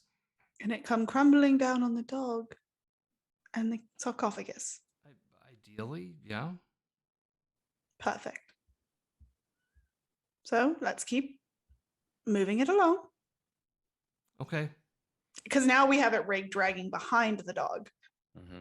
Yeah. So, Chris, I want to kind of analyze the spots that we're walking under, in all this and see like what looks like it could come down with the most amount of force to try to, destroy the sarcophagus, smush the demon, whatever. Huge towering colonnades. I mean, it wouldn't take much. Okay. Stanley arrives with the medical kit. He's been beaten to hell. Oh, I'm assuming there's a still living hand on his arm that he has to shake off. Libby, are you grabbing Isis? Yeah, Stanley. Look, this is Isis. She's a goddess of something or other, and she's also possibly my new girlfriend. Could you be a dear and patch her up? Can we do it when we get out? Let's get out of the tomb first. No, Stanley. Stanley can do it right now. I'll help you folks. Stanley can help Isis. Yes, we are going to get out of the temple first. And this is not safe in here, Libby. Yeah. We should evacuate first. And then... also... Yeah. Stanley helps drag Isis out of the way. And at this point, I think we need to do an initiative because that kind of knows what's up. Okay. So what was your initiative? You already rolled, right? I had a 6. Okay.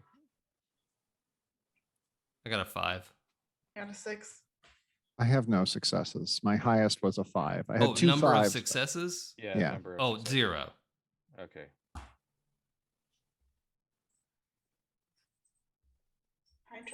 Bye, Chopper. Okay.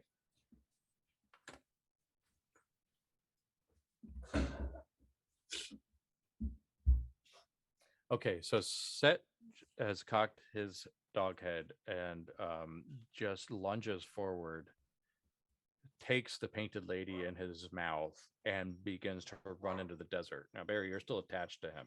Mm-hmm. To stay on, you're going to need to make a roll on your turn. Wait, as a quick action.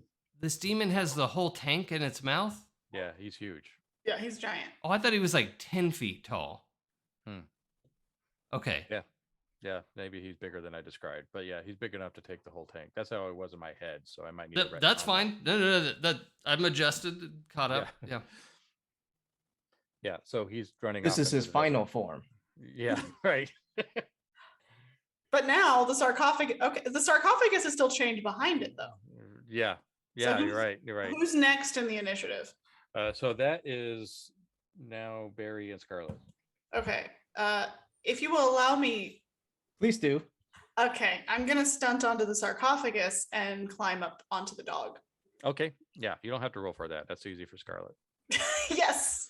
But it'll take an action. So that's basically all you're gonna have time to do. That's fine. Perfect. I'm getting on. Barry sees you climbing on. He hands you the reins to the dog, and Barry makes a move towards the tank. All right, so like onto the dog's head. Yeah. Giant mouth. They're gonna crawl into the tank. Or yep. Yeah. Okay. All right, you're gonna need to roll a stunt for that one. Sure.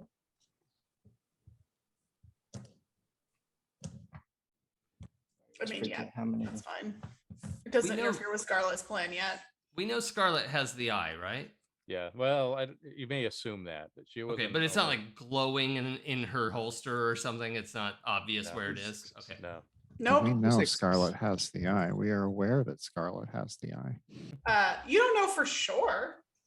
Well, this is I know. Weird. It'd be a pretty weird sequence of events if she didn't have it. Yeah. What did you get, Barry? 2 6s. Oh, okay. All right. So you can get all the way into it if you want. Let's go ahead and do that. Take a moment and describe it. I mean, like the teeth are probably the size of your whole torso. Mm-hmm. Yeah, as the ferryman and the licensed owner operator of the Painted Lady, there is a special service hatch that I know about, and it's present in every form of the lady. All right, cool. You're in. And Scarlet is on top of the dog's head, balancing like in the silhouette of the moon, the full moon.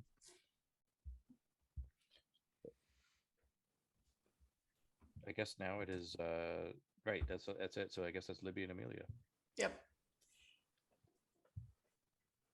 I want to see if I can revive Isis just enough to get some advice on what to do next. Seems like she might have some thoughts. Okay. Yeah, sure. So that's a fix roll. You have Stanley helping you, so you can get an extra die. Perfect. All right. What is my fix? My fix is pretty good. Oh, my fix is great. Great. Good for me.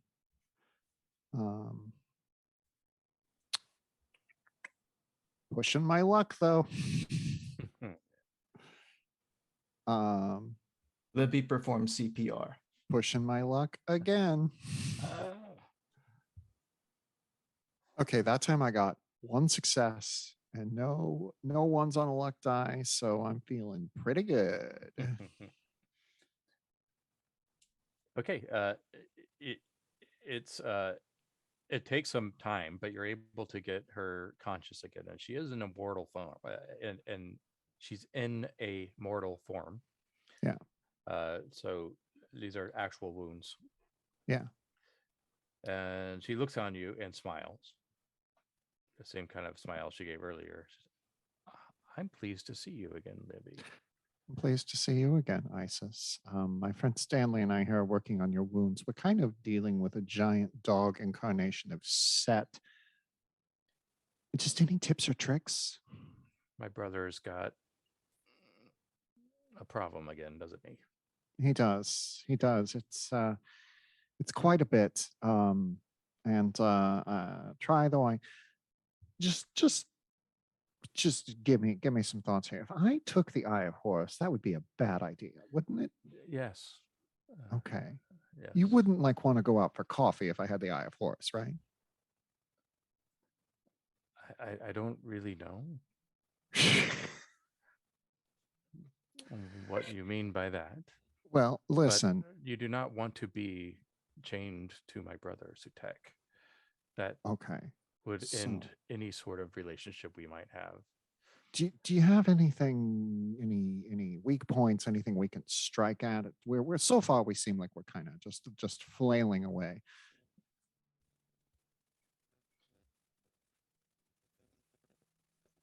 There is no one secret to this. The only way to stop Set is to stop any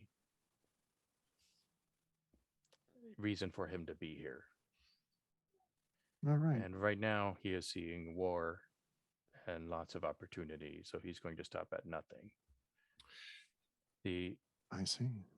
The form must be Seti I. That was his last king. Okay. All right. I'll relay all this to my people. Stanley here will continue patching you up. There's a lovely coffee shop on 51st and 7th, and be nice to see you there sometime. You're really cute, but I don't know what you're saying.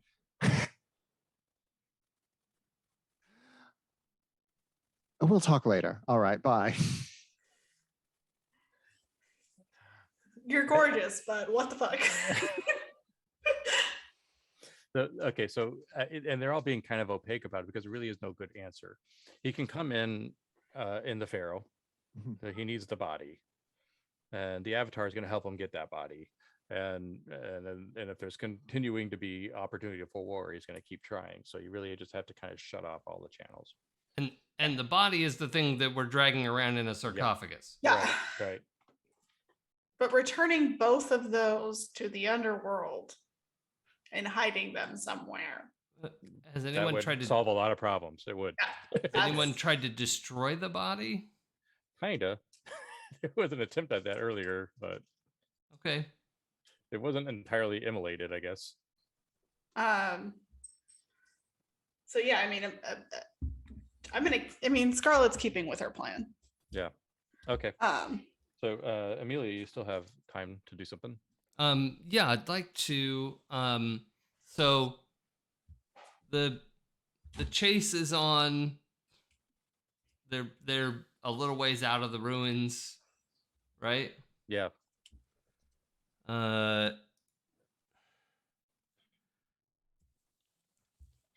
okay fighter, but I'm not a stunter. I'm trying to think of how to get involved with this. I know what I want to do. I want to just precisely cut the line that is dragging the sarcophagus behind the hound. All right.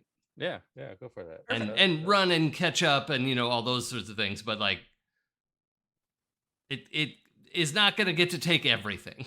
I'm not sure you need a roll for that. I mean, how hard would that be? I think it's a pretty standard thing for her with this device, but yeah, I think you could just cut it. Okay, that's what you do. And so the sarcophagus kind of stumbles and tumbles behind. It doesn't fall open, does it? Yeah, falls open, and you see the mummified remains of Seti I tumble into the sand, who looks like he has way more skin than he should. Yeah. Well, I don't know if I have time to do more, but I would want to just aim that laser and start burning. Yeah, you can start doing that. It's going to take more time to burn it, but yeah. Yeah, and I understand he's of a supernatural nature. And right. Okay. All right, Set stops. The weight of the sarcophagus is gone. It kind of lunges around and drops the painted lady into the sand. And is now coming back for the corpse. Well, I guess Scarlet is this thing it's a physical form. Yeah, physical enough. I mean, you're on it. You're getting stabbed in the eye, buddy.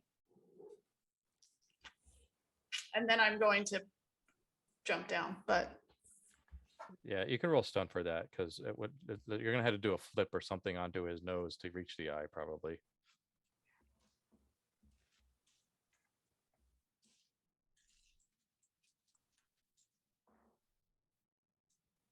Two 6s. Okay. And no more luck dice because that's gone. You stab him in the eye, and there's just like a black smoke that envelops the whole area, and it clears out into a standing human form with a bleeding eye. Now you've all dropped onto the sand because of this. Perfect.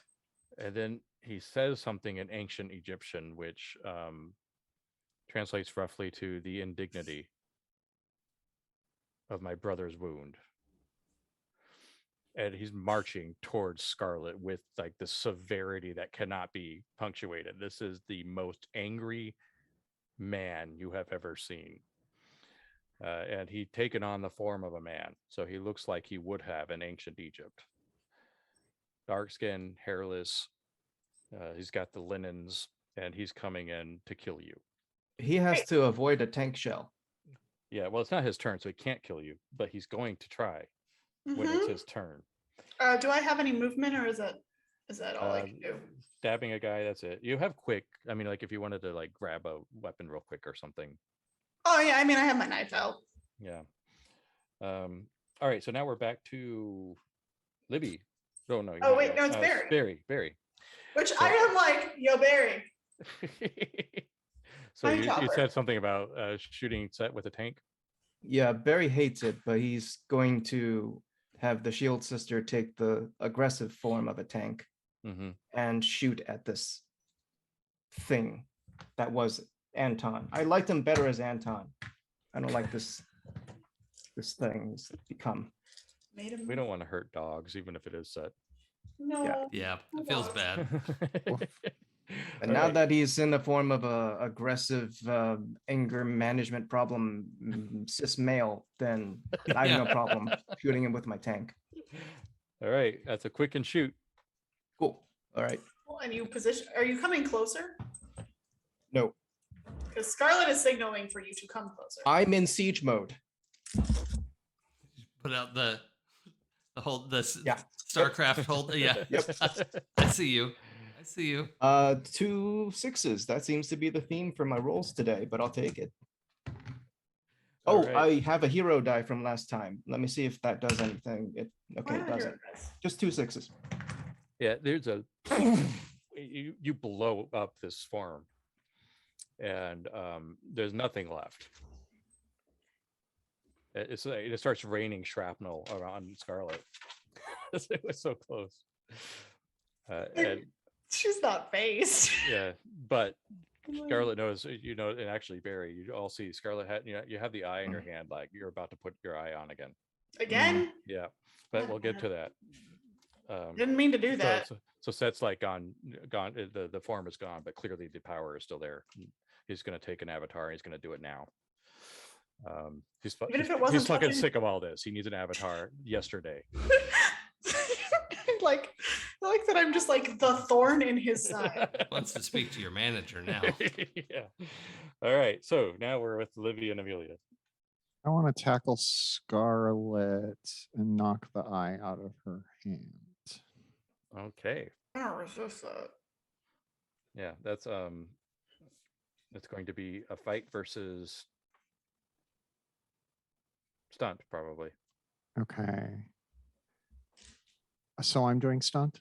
No, you're doing fight. Okay. Well, I have slightly more die for that. So. And Scarlet's doing stunt, and whoever has the most successes wins. Okay. Oh, I also, hold on, I need to roll a hero dice. Okay, nothing. Okay, I got 2 successes. 3. Oh, did you want to push? Yeah, why not? Why not? Let's see what happens here. Who does the tie go to? If it's a tie. The tie goes to the defender. Okay, so we're doing this again? Well, so that time I got 2 6s, but 1 was on a luck die. Yeah, that doesn't make a difference as long as it's 2. So yeah, that you don't need to roll again, Blythe, unless you want to. No, I got 3 6s. All right. So it's well, how do you withstand the push? I mean, I kind of see it because you did well, so I think you are able to tackle me. And let me know, Christopher, if this is not a good idea, but I'm kind of seeing this as a perfect opportunity for it to break her of that. Yeah. And then put it back in the holster. Yeah. That's good. But I feel I'd say I'm able to do that and then also just kind of shove you off because wow. Or tumble out of the way, I guess, because this is a stunt for me. So I'm probably able to kind of like slide and tumble away. And Our relationship. And it snaps you out of the. Yep. Our relationship in a nutshell. Yeah, what a metaphor. All right, cool, so it looks like the threat is sort of under quelled, but we still have Amelia to do something. Yep. Yeah. So, in having started trying to burn the body, I want to try to summon with some confidence the notion that I can speak to Set through this form. Okay. Maybe somehow that is, some method is put into my mind to do that. But I don't know how to. Is that something I could work with, or? Yeah, well, you're sort of in league now with Toth, so you can probably get away with it. I'm curious to what you want to say. All right, so I turn off the beam for a second. I'm sure a lot of it's still smoldering and everything. Yeah. But I want to like sort of grab the front of its wrappings, and put my face close to it and say, "You have no path to victory. We have defeated you at every turn.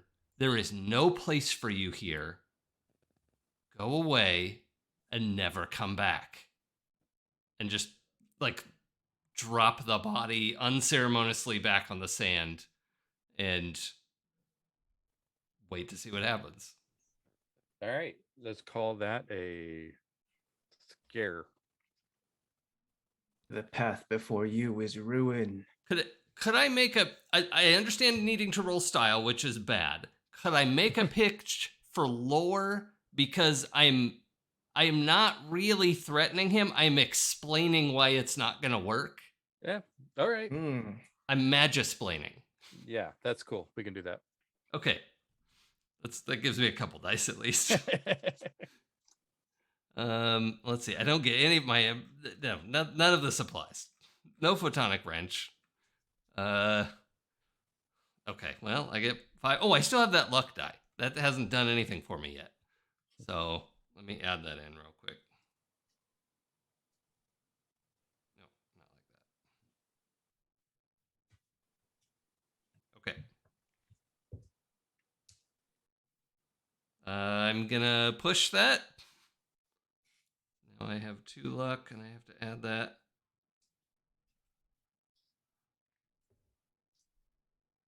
Oh my god! I'm gonna push again. Oh my god. That's 3. Is there a limit to how many I can? You're really only supposed to push once, but go ahead. Oh, okay. Sorry. It's all right. It's the finale. I've let you all do it all along. Okay. I got a 6 on the luck die and a 6 on a regular die. Okay. Yeah. Sorry for cheating. I didn't know the rules. It's all right. I don't know how well we've had table rules that were different. It's fine. It's a very permissive campaign. So there is a groan that comes from the smoldering mummified remains of Seti I that says in ancient Egyptian, although you understand it clearly because somebody's interpreting for you. It says, "There is no time but all time. I shall return." And then air leaves the lungs of this. Well, they don't have lungs. What was once a vacancy in their bodies, and Seti I is dormant.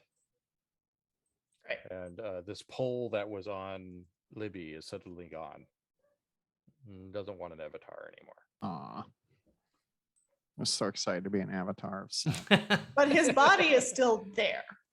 Yeah, the form he took that got shelled is gone. The corpse. But Seti I corpse is there. It was the mummy. Yeah. You're still burning it, but it's Okay. Yeah, that's good. So I'm just gonna flick the beam back on and do my best to disintegrate this. Just finish the job. Yeah. All right. So what do you do with the eye? I mean, obviously it's sort of like the whole presence of the air has changed. It feels just like a normal night. The British Museum curators in their robes that they used to make themselves look more authentic, that they sewed in their parents' basement, they are cowering and just puddles of what they once were. Sandstorm. What about the Army of the Dead? Are they all? The Army of the Dead, all the fighting has ceased. I mean, you're far enough away, you really can't tell what's going on, but the army, that you don't hear any fighting. The texture of the air has changed. Okay. I mean, Scarlet is gonna tell Libby. Libby, do you mind making sure you arrest those cultists over there, please? Oh, of course, yes. I'm happy to do that with the authority of the Bergen County Record behind me. They can do it. Also, Stanley can help. Scarlet is walking over to Barry and the Painted Lady and is going to ask Barry to drive to get the body. You'll have to shoot me. I'm just asking you to grab the body. You're asking me to let you leave. No, I'm not. I don't know what you're talking about. Also, what? No, Barry wouldn't guess this.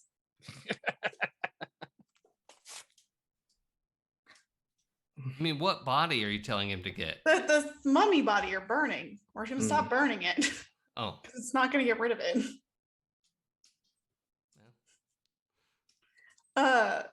Okay. But, I don't know. Barry's going to square up and ask you pointedly, who takes the item? We're taking it back to Eleanor, like always. That was the plan. Then I'll ready our course. Okay. Can we get the body? I'll be in the cockpit. Bald-faced lie. Can we bring Isis? And Stanley? Let's just everybody stay off the ship for a second. Let's get the mummy on the board and let's settle down for a second. So are we able to get the mummy on board? Oh yeah, I mean you can between all of you. The sarcophagus and what's left of the mummy. Yeah, it can regenerate apparently. Okay. Scarlet is making everyone's off is like Amelia, Libby, just stay there for a second. Isis, stay there for a second. Yeah. What? I'd rather come on board as told. It's just one sec. I'm gonna talk to Barry about something. Okay. Very stealthily gonna come up behind Barry. And this is where I am using, well, no, this is not where I'm using my ambitious success. But I am going to try to knock out Barry. Okay. And get him off the ship. All right. Can Barry say something before you do that? He's not going to stop you from doing it. Oh, no, she's doing it quietly. So if you, okay. She's okay, quietly coming up behind you. Okay. So that's grit and fight versus grit and fight, I think. Well, you're trying to do a. Doing it stealthy. I'll give you a stunt because you're doing it stealthy. Yeah. Okay. And so grit and a doer, I think, might be a better one for Barry. 1, 2, 3, 4, 5, 6. Okay, I have 2 hero dice on this too, because of my 3. I have 0 successes. Great, I have 1 success. Oh my god. I have a lot of hero dice too. I would like. Oh, does it matter if I push my luck if it's on a hero dice? Yeah, you can push and re-roll if you like. Okay, I'm gonna and push. use your luck. But I got a hero dice success.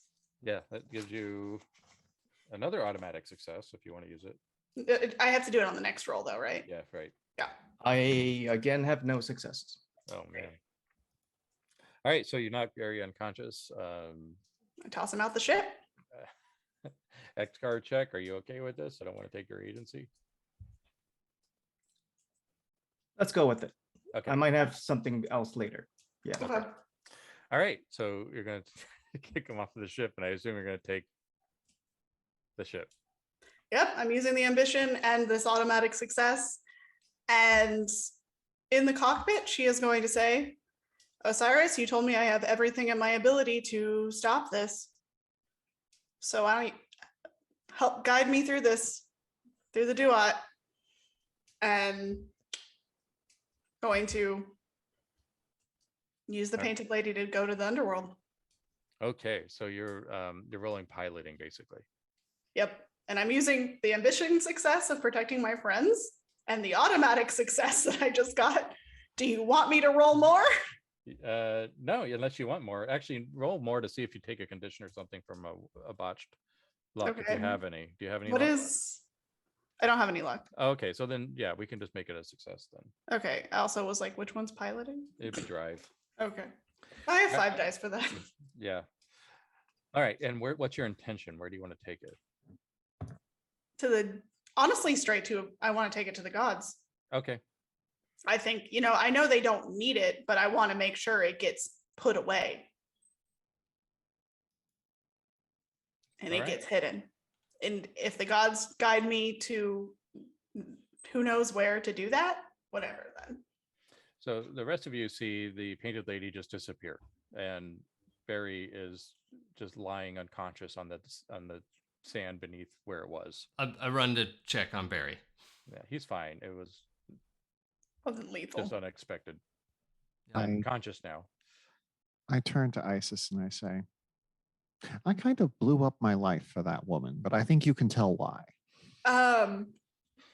Oh shit. Can I retroactively have thrown the birthday present off the painted lady? Yes. Just like cake and a necklace. Little box and yeah. Yeah. Little box of cake and a necklace. Yeah. So Barry, sit up. Are you okay? Just kind of wait behind. Barry remains unconscious. He can wake up at this point. He's gonna choose to remain unconscious for this scene. Okay. Okay, well that's concerning, and I'm just gonna do some first aid stuff to make sure that he's stable and Amelia, we have Stanley Levitz here. He's very good at first aid. Oh, great. Yeah, please take over. This is not my bailiwick.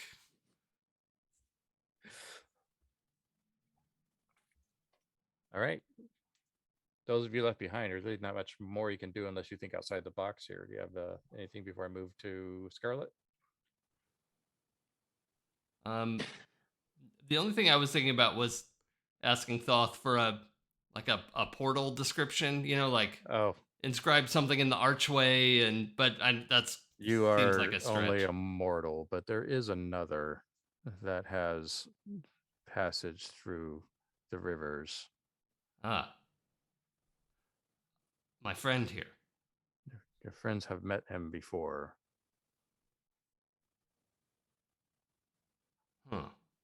I'll beckon him. Okay. Thank you. And across the moon, you see a large sleigh ran by some raptors.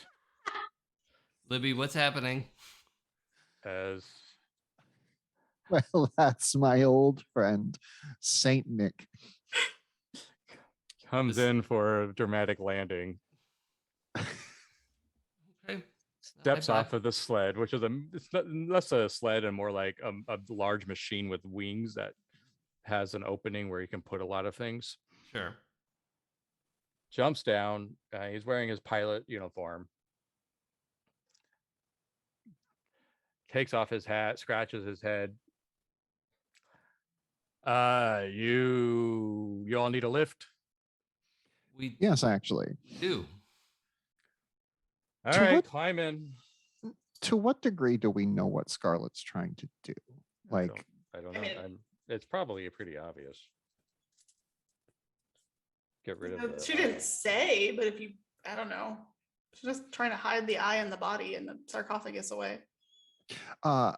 Nicholas, this is my good friend Amelia. This is the goddess Isis, and this is Stanley Levitt. So I don't think you've met any of them before. As you know, Barry, you know me. I'm Libby Scarsdale. How's Mrs. Claus? There is no Mrs. Claus. Are you Amelia Earhart? Oh, yes. Oh my God. He takes off his hat. I'm a big fan. I am a big, can I get an autograph, please? Yeah, I guess. Are you actually Santa Claus? Well, that's kind of a crude name. What name do you use? Nick. I'm speechless. Let's take you home. And he goes, all right. Fires up the sled. Now, back in the underworld.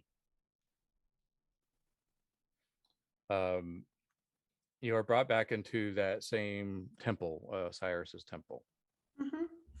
And he's the only one in there. Great. And he's standing there, he still has the mummy wrappings on. He's all in that dramatic regalia. You cannot bring this here. I didn't think I could leave it here, but we need somewhere to keep this secure. And something tells me you care about the natural order of things, and this is upsetting the natural order of things to have it up there. Where you must take this, you cannot return. That's okay. I'm prepared to do what I have to do. Then enter the abyss. Okay. And the doors open from where you came in before, except this one leads to darkness. Nothing beyond, no light. Okay. She's gonna I guess, I don't know, ask for some help with sarcophagus, and then just kind of go, also, can you make sure that gets back to a dear friend of mine? I think he'd be losing his mind if he didn't get the painted lady back. Okay, now table check. Do you all want to arrive before she goes, or does Scarlett, do you want this to be your out? I mean, I'm planning this as Scarlett's out. Yeah, I don't. I'm also open to see Blythe, what people try. To Blythe, I want to. If you want this for your character, I just want to know, are you okay with that being your moment? And if so, I think Barry just wants to have a word with you. He's not going to take the moment away if you want that, but I think Barry just needs to say something. Because I'm also like, I don't want to completely take away agency either. Yeah, it's one of those rough moments. That's why I'm doing a table check. Yeah, So, yeah. It sounds like there maybe needs to... maybe we arrive and we just play the beat and see. Yeah, I'm totally open to Scarlet, disappearing into the abyss, but I think Libby would try to stop her, and I want to have that moment. So. Okay. Yeah, I think I'm just not okay with, like, if this is the out, I think there should be a moment with the family one more time. Yeah. Before, yeah. You arrive as. So Nick comes in with his sleigh, and you're in the Raptors. Comes in for an easy landing. Okay, wasn't expecting this, but cool. All right, I'm here. We're in ancient Egypt, I guess. Scarlet turns around. Like, Scarlet was fully about to walk in and just turns around. Good to see you, Nick. Oh. Been a minute. Yeah. Brought your friends. Is Barry awake again? Mm-hmm. Is that the abyss? Looking behind her. Yeah. Looks like it is. Sorry, Barry, but Painted Lady's in good shape still. I don't care about the lady. Why are you doing this? These things have to get...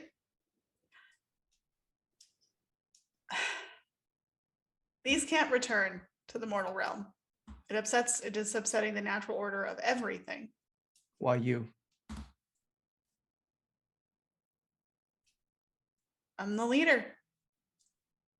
I gotta make sure my team stays safe. You do know that if you walk through that abyss, there's nothing in this world that will stop me from following you. Barry, you need to start living your life for yourself. I am, and there's nowhere in any world that I can be lost. Barry, you have fulfilled your purpose of getting people safely where they need to be.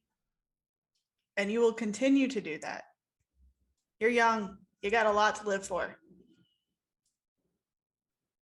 You don't need to come find me after this. It's fine. It's going to be okay. Just keep doing the great things you're doing.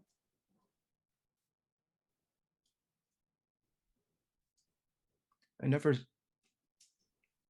never said goodbye to my father. And I'm not saying goodbye to you. Barry, I think this is goodbye. We'll see. Good journey.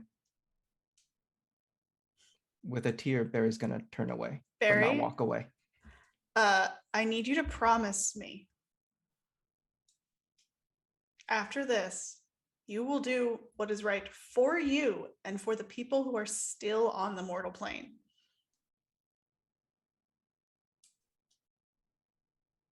You do not need to come find me. It's okay to sometimes say goodbye.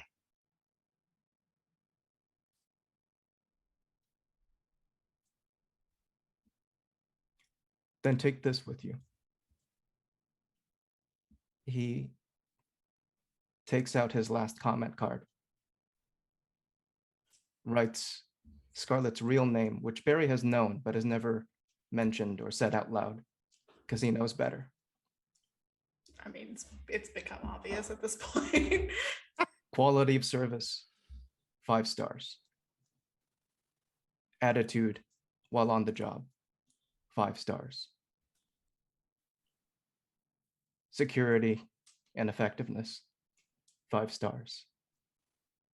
Additional comments will never be forgotten. Scarlett's going to pull out the comment card she got on the first day they met and hand it to him. And it's also filled out with 5 stars. And it says, makes excellent tea. I love you. Love you too, kid. Goodbye. And if it's okay with you, Barry's gonna move in for a hug. Scarlett accepts the hug.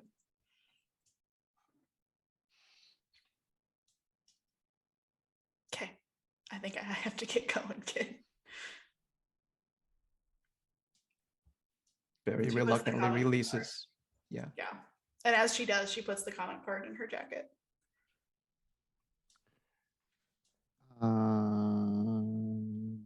During this whole scene, Libby has navigated herself between Scarlet and the Abyss. If you've seen the film Everything Everywhere All at Once, it might remind you of something that happens in that movie, but I'm not going to spoil it for you. Yeah, she's just sort of standing in the way when Scarlet turns back and she's like, so this is probably going to seem a little anticlimactic after all of that, but Penny, what the crap? I'm doing what has to be done. Well, listen, you have a lot to live for. I agree this needs to be done. I agree that it needs to be done today, but I've kind of blown up my life. So let me take this burden. Nah, Libby. Yes. If anybody's going to get out of there, it's me, and you have to admit it. Libby. Yes. Go on a date with Isis. Get some coffee. Go write the articles you always want to write. You realize that you have someone you're in love with very much, and I know how precious that is because I threw it away all those years ago in the name of... Ellie will be okay. With Frank, let's be honest here. I'm the one who needed her. She's not the one who needed me. All right, well. Hope you got your birthday present. I did. The cake was a little smushed, but the necklace, lovely. Yeah, I'm not going to stop you. I know what you need. I know you think you need to do what you need to do. I know you're self-destructive. I know you can't seem to see past the fact that you think you don't deserve happiness. I know that you are constantly trying to stab things in the face. And I know that somebody needs to bring this down there. And I guess if you're hell-bent on doing it, who am I to say no? But I did make a deal with a great and all-powerful god named Christopher Gray. And I said that I would be taking the Eye of Horus. So I think I will be taking the Eye of Horus. I'm going to do a roll. Scarlet is not going to let you do this. Christopher Gray has relinquished you of this. Well, it does, you know what? Even though I can feel that in my bones, that I have been released from this burden. Yeah. I need you more than you think, kid. Same age. I'm like 6 months older. I know, we went to high school together. We did. We did, yes. Yeah, I'm gonna try to take it, whatever. I think I'm gonna try and trick her by moving in for a hug and like slipping some other like thing into her palm or whatever. Does that make sense? Yeah, go ahead and try. Is it getting in What the I way of? rolled? Is it getting in the way of the exit that you're looking for, Scarlet? I mean, kind of. I can fail if you want. I just am interested to see what happens. Okay, let's see what happens. I got one. Okay, so I got one success, but I got 2 1s on 2 luck die. So. Well, yeah, don't roll then in that case, since you got the luck die ones. Yeah. You come into for the hug, and suddenly you're hugging Osiris. You've been quickly transported to his dais. Nobody will be taking this eye. I suppose that I had that coming. Cyrus, look after my friend, all right? She's someone I love very much. But I think I'm dating Isis now. She's not aware of that, but I am. I understand this, love, and Isis knows. Good. Isis figured it out. I've never been so relieved to get 2 1s on the luck die. But I am going to check off guard because for the first time, Yeah. Libby is slightly flapped. Slightly. So what's the moment? What's the last moment? I think this is where we're closing the campaign. So everybody take their moment. Amelia has the, yeah. Does Amelia want to say something to Scarlet before Scarlet walks through, since everyone's saying things? Director, it was an honor. It was an honor to meet the Amelia Earhart. Well, you've set an example that will be hard to live up to. I'm sure you'll figure it out. Thank you for your service. Dodging all the compliments. All right. This is it, I guess. Be safe out there. And then she's gonna walk through. Yeah, you know, they say when this happens, you feel like a warm embrace, but there's sort of a cold indifference, and your soul and consciousness are dismissed. As last words go, I think I could improve upon those in the article I write about this. So I'm going to. That's your prerogative, Libby. Scarlet was never one for words.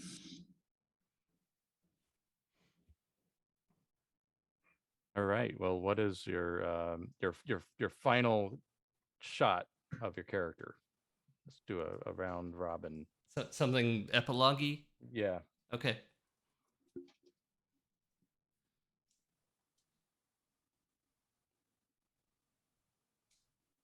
I mean, I know what mine is, but I want to go last. Oh, okay. Joe, do you know what you want to do? I'm formulating. Okay.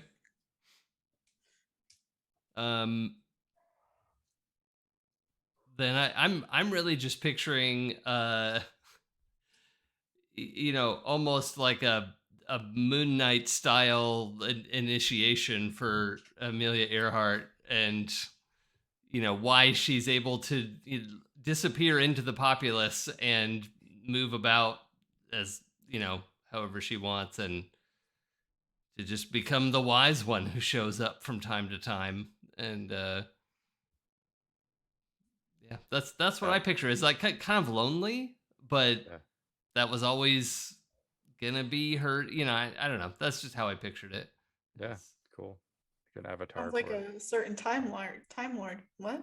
Right. I think we see Barry kind of continuing on as a ferryman, no longer necessarily working for Eleanor or anyone else, but he's always there. He's the last boat out just when you thought you've lost hope. He's that unexpected bit of survival that comes just when you think you've lost it. He's always there. That's what ferrymen do. That's what his father did. And that's what he thinks Scarlet would have wanted for him. And he lives a long life. But you know, that happens when you cross the streams for a living. He spends his evenings thinking that if his father was anything like him, he would find Scarlet on the other side. We pan out and he's captaining a riverboat down the Amazon.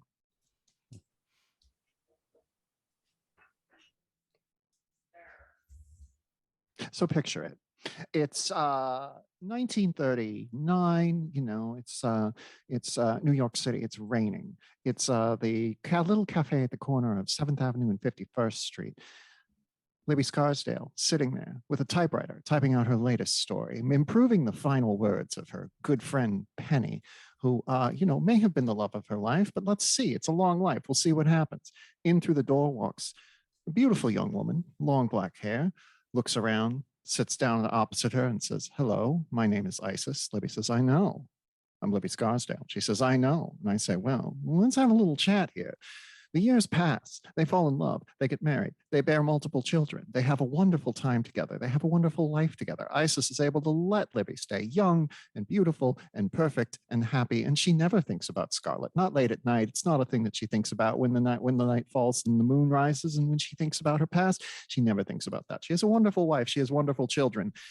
But she also knows there's one last thing she has to do. And in the year 2002, she goes to a Barnes and Noble in Wyoming, Pennsylvania, and finds a blonde teenager who's playing some songs in the back in front of an indifferent crowd. And she says, listen, I have a message from the goddess Isis, and I need you to make sure the time stream stays accurate.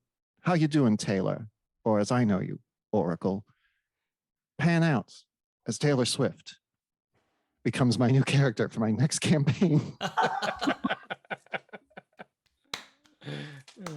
It's canon now. We have it on record.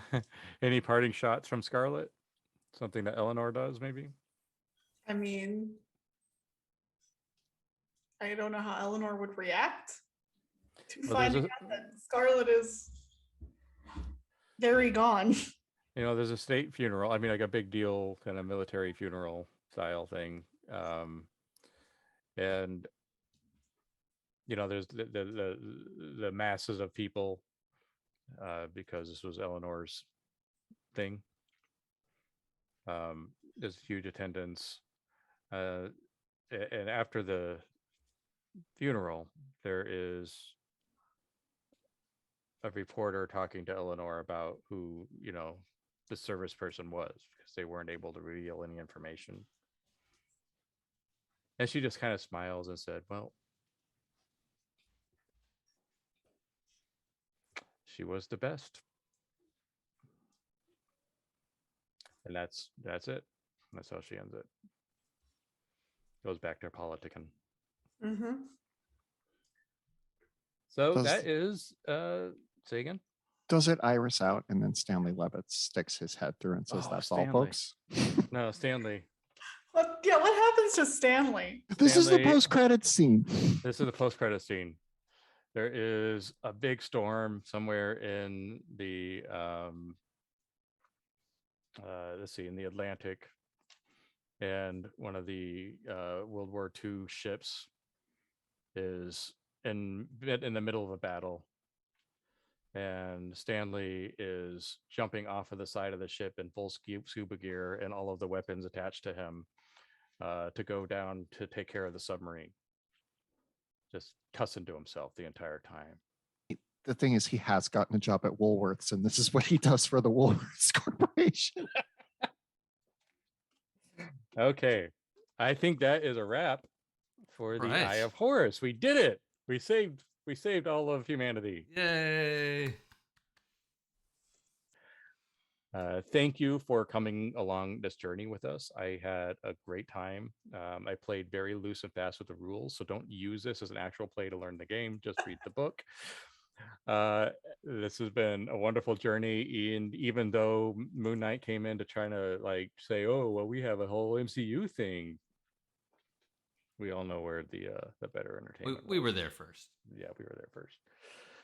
But yes, thank you for the journey. I had a great time. Thank you for your patience as we sort of started in studio and then kind of moved and dealt with all of the time changes, etc. We had some things get in the way, but we're back and we finished it off, and I really enjoyed it. Why don't you all do your round robin and close us out?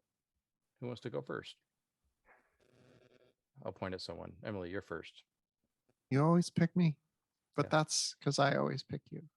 I'm I almost said my name is Christopher Gray. My name is Emily St. James. No, I am Christopher Gray.